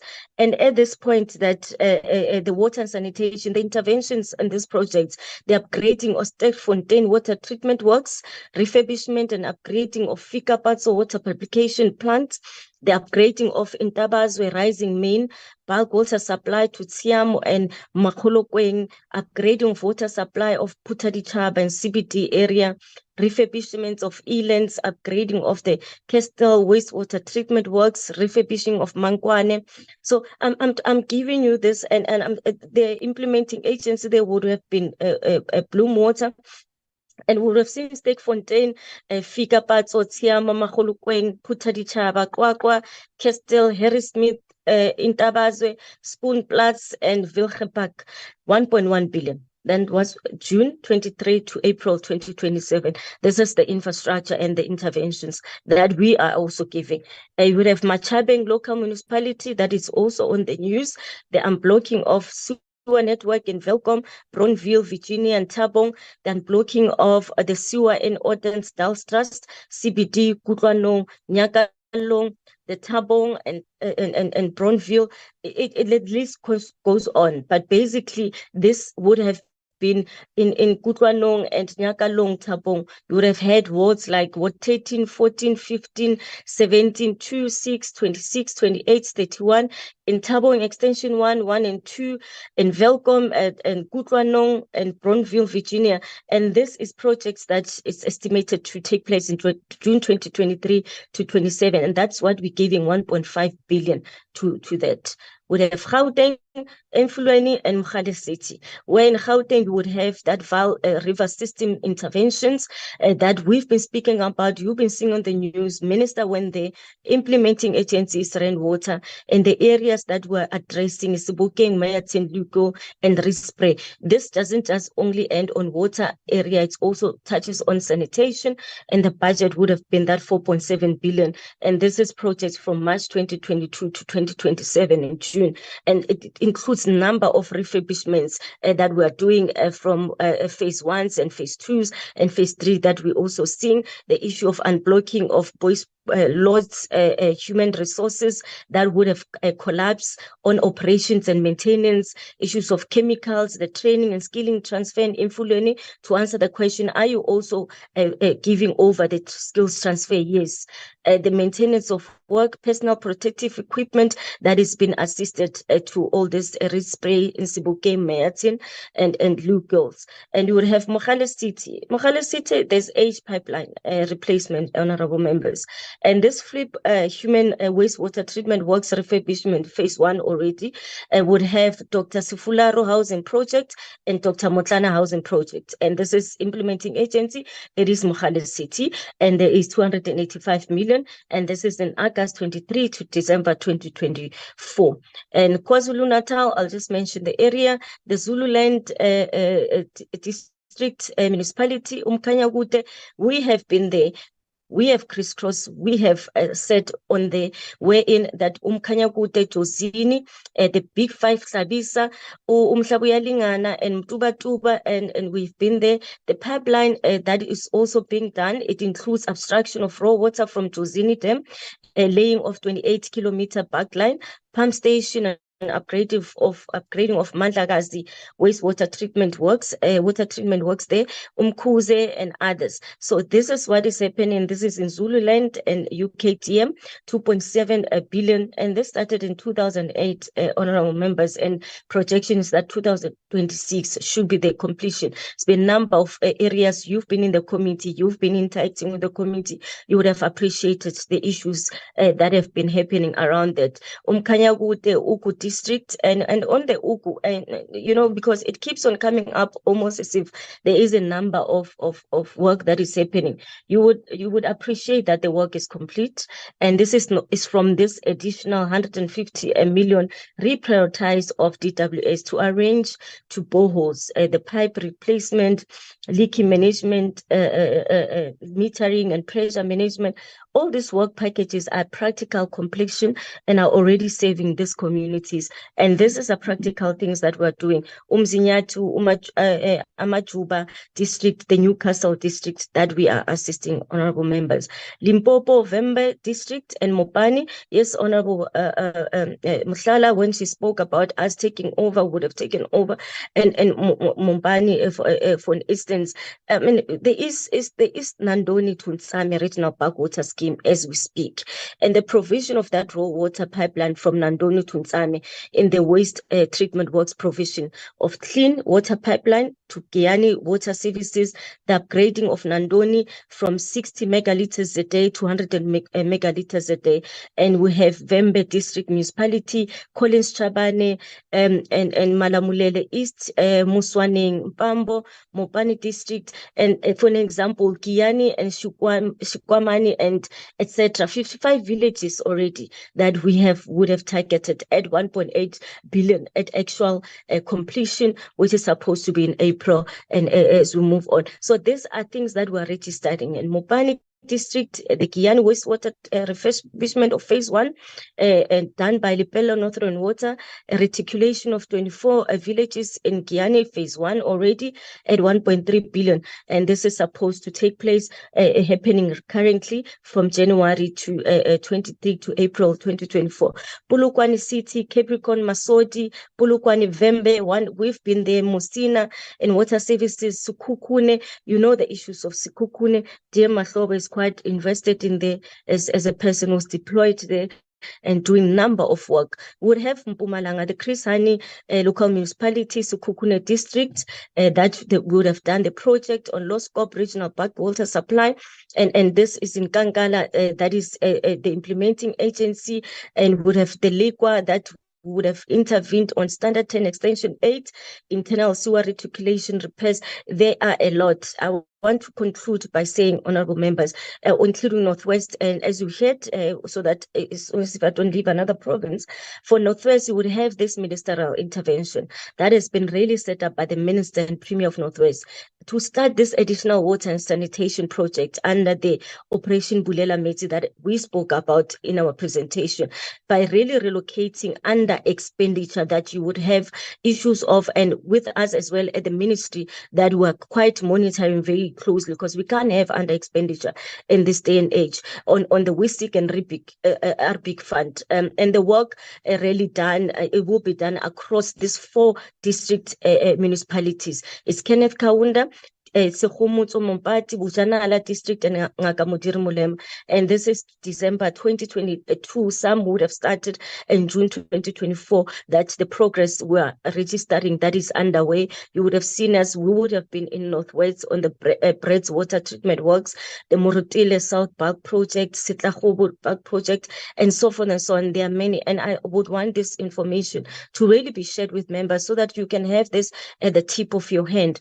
Would have Northern Cape, the Gatelopele local municipality, the phase 1 of Oatfall sewer line, phase 2 of upgrade of Daniel's Grill wastewater treatment works there, and implementing agency being Gatelopele, Danis Grill, 61.5 million that would have allocated June 23 to March 24, 185 million from June to June 2027 of June 2023, and so Plaiki Kimberley Park water supply. And I must say the PH is doing very well in that province, as much as it's not in outside the red, insofar as processes taking time of be it of procurement and so forth, but through the technical task teams, we are able to see a number of intervention on the scope, so like municipality and so forth. So I want to quickly go to metropolitan municipalities. You would know our duty as much as we're in the district, but we do have metropolitan municipalities that are out the metros and that we are looking at in terms of assisting and so far as the ministerial intervention to address this water crisis that affected particularly in Ekurhuleni, Johannesburg, Tshwane municipality, and the technical task team led by DWS has been put in place, and strategic water sanitation projects. The timelines has been set with the respective budget. And for instance, I'll give you the Vlakfontein Reservoir and Zekerbosch pump station. You would have seen the addition of 150 megaliters a day really being completed. At this point, the eThekwini Metro, we are also having the ministerial intervention there to implement projects for purposes of alleviation of the sewer spillages, particularly in the eThekwini Metro, where initiatives entail refurbishments, upgrades, operators, and maintainers. City of Tshwane, you would know the ministerial intervention to really support the state of emergency on water and sanitation services. DM Mahlobo has been in the forefront insofar as the political task team is concerned, and Tshwane and Hammanskraal, and the interventions really had been aimed to alleviate the effluent discharge from Rooival wastewater treatment works into the Apis River and subsequent poor potable water quality from that Timber water treatment works. And the interventions really has always been in seeking to really refurbish this upgrade, maintain this Rooival, and DG would have spoken about the progress around it, and of course what is happening, that there is an ongoing work that we have to be there, and DPSA has been approached fundamentally to really deal with this. Honorable members, Minister has done very well at the level of ministry to make sure that we do have hands-on approach when it comes to these matters. Of course, we won't be able to finish everything else at the timelines, at that speed that we would want to, because of other areas that you would know that at times we are having that impediment insofar as pushing municipalities to a certain extent. But at this point, DWS, with its own provincial heads and led by the DGs, there's been a number in these DGs to really a little bit of babysitting this work that we would have seen and that we've been continuous and happening in these municipalities. And I want to leave it at that and give Dear Mahlobo my humble apologies for taking too long, honorable members, in speaking about this. I thought we needed to have a picture and appreciation of the work that is really involved. And we're saying also at the level of executive, it won't be business as usual. We need to do things and do them with the highest speed that we can, but of course not clouding and not also adhering to the national treasury regulations and so forth and so on. Maybe my last point on issues of goods and services. I agree with honorable members. The department is not doing very well when it comes to goods and services. Hence, DG says that, of course, they would have written to treasury because there's prescripts in so far what you can do, this tender systems and which areas that you must go. It takes too long and many times. And I, for one, have always been one that I'm always bashing with a department around goods and services to try to really improve on this, rather on this program, to make sure that when we come in the next quarter, we would have registered a bit of work that we're doing there. Let me give dear Mahlobos, thank you so much, Honorable Chairperson of the session. Comment taken.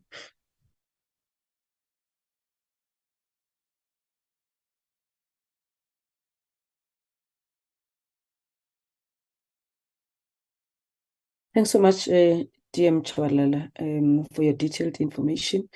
And I think members can go through the slides that speaks to most of the projects that you are presenting. I think the slide from 60, downwards. Those slides are confirming to what you are presenting in terms of the intervention of TWS into all the provinces throughout the country. DM Mahlobo, are you still here? Or maybe No, before I'm here. Mahlobo, I think before you close, because I think you'll be the last person. I see the hand of, let me see, Mhlala. I think I saw your hand, Honorable Mhlala. Yeah, no. Thanks so much, man, for the information from DM Chabalala. If possible, I heard her even saying the same thing that I'm going to say, that if we can get that report, can the committee please get a quantifiable information of this report that DM Chabalala was speaking about? I think it can assist us in terms of when we go for further, oversight. It will assist us a lot.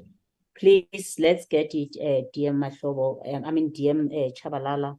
Please talk to your team to send us the report. We'll really appreciate that. Thank you. Thank you, ma'am. Thank you. We'll do that. Noted. DM Mahlobo, your closing remarks? No, thanks, Chair. The issues the team have responded to, safe to say that the issues of the fiscal environment we are operating in, it's a very, very precarious one. And legislators and the executive, we should be in a position to appreciate it, that it will have an impact on the sustainability of the sector. And as a ministry and the administration, we've discussed this number of options on how we wanted to ensure that the sector is sustainable on a number of fronts. And we'll expect that while we are wrapping up our work as a sixth administration and sixth parliament, these legislative imperatives to strengthen the hand of the department in supporting municipalities or the Water Services Authority and the ability to intervene. And it has also been demanded by yourselves over quite some time, that in as much as there are clear roles and responsibility, but the instrument for the department to intervene, it needs to be sharpened. Through your leadership, Chair, and all the members, if we can find time and space to conclude that work, it's going to be able to conclude that work because our experience has shown that other legislative instruments and the difficulties they have over the past years of implementation, we'll have problems where citizens are going to be denied their right to have access to water and decent sanitation, as also clearly defined by the reports by the South African Human Rights Commission, Public Protector, and yourselves. That's one request that one would want to make. But our attitude is that we will not wait when these organizations, the water services authorities, are having a number of challenges.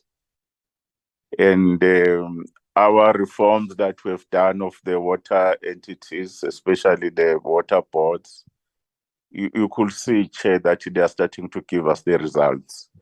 They are much closer to these water authorities, and there's a lot of dividends that we get, including the attitude by a number of municipalities to work together. In as much as in some areas, people still say, no, give us the money, we want to do these things.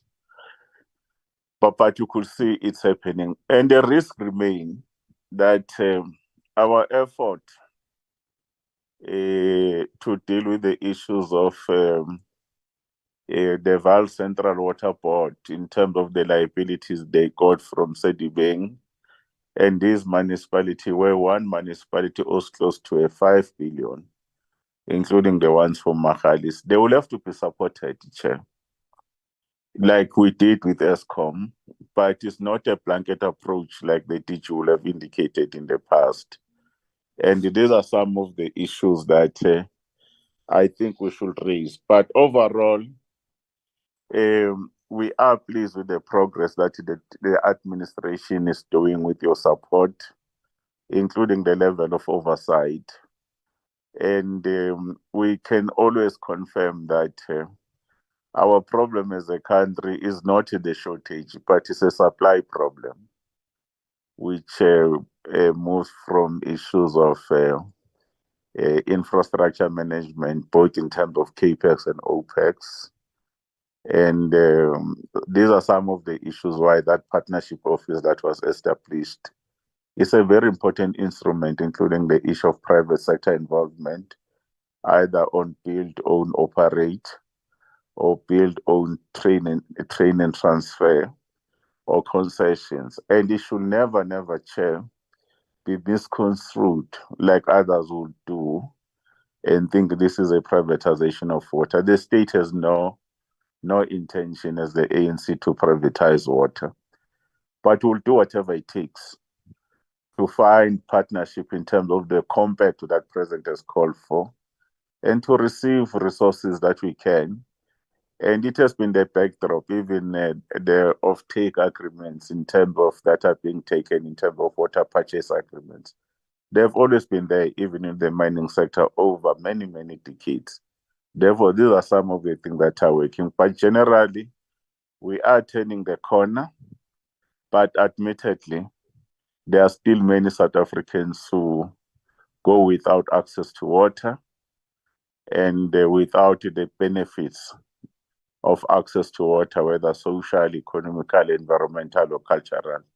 And those are the issues that are top of our mind, because ayikho-ke i-ministry, Chair, that has been able to know what is happening all over the country on our fingertips. We can tell you whether the bird is alive. We can tell you the pulse of the nation around water issues. And our commitment until the last day, we should be able to reach out to those people. Thank you.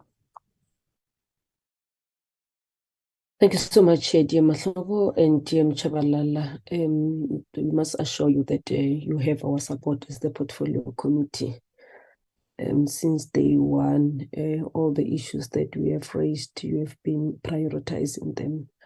And even the DG and the team, thank you so much. We can see that you are a nation at work. You are hard at work in terms of providing the services to our communities. Those who don't have water now, let it be our responsibility to provide water through the support of municipalities and the water boards that we have established and capacity. Thank you so much. I think we are done with the quarter two performance of the department, and we'd want to appreciate everything that we have presented today, and thank you so much, and we want to release you so that we can continue with the business of the committee. Thank you so much to DMs and DG and team. Thank you. We really appreciate your presentation in a progress report. Thank And you. there are Long list, commitment- Chairmanship. Yeah, DM Chabalala, there are DG is committed to send some written reports in terms of the questions that were raised by members. Please follow them up. Can you submit them on or before next week, Tuesday? Yes, we'll do that. Joy will definitely work on that. Thank you so much, ma'am. All right. Thank you. Sure.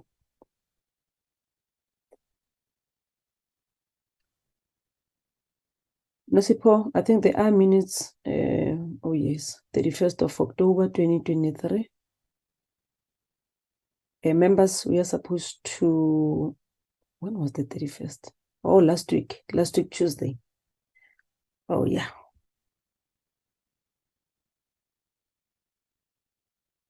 Thank you so much. Members, are you still here? Let's deal Yes, with the we minutes Yes, of the Chair. 31st of October. Yes, Chair. Okay, thank you so much. Let's deal with the minutes of the 31st October. I think it's our last Tuesday's meeting. Page 1. Let's look. I hope that you have read them, all of you. Attendance, I saw something in the attendance. Wait.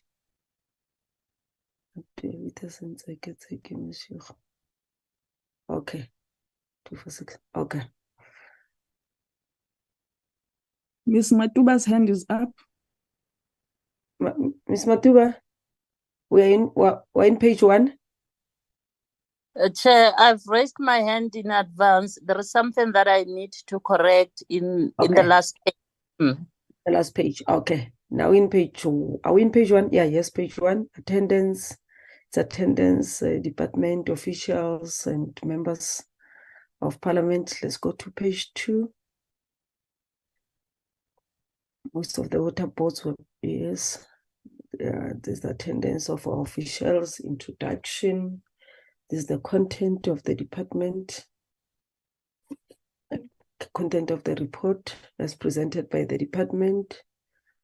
Page 3. Which page do you want to comment on, Honorable Matuba? Last We are page. not page 5 or last page? Yes, ma'am. 5. Any comment? Go down. Go down. Nasipo. Yes. That Tuesday.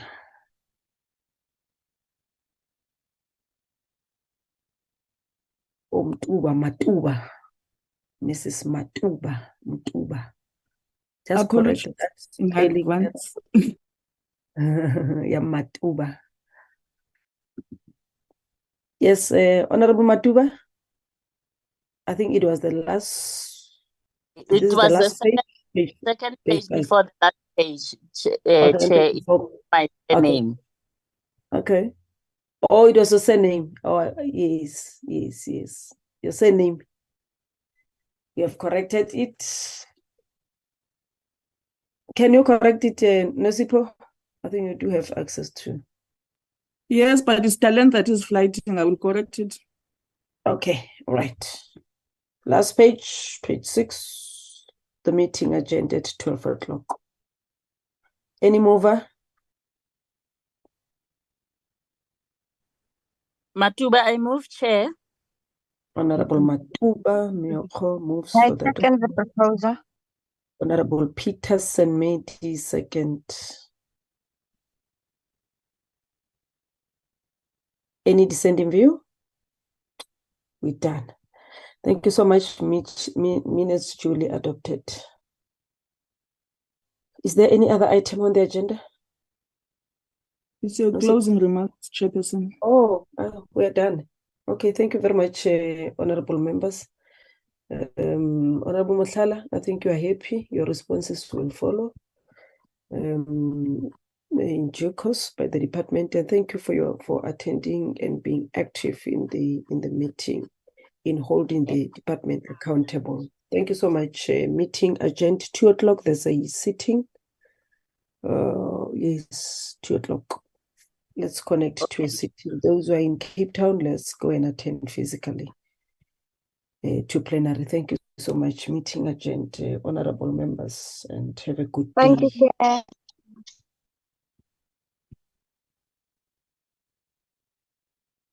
Thank you. Thank you, Medi. Long live Chair. Thank you. Long live members, long live.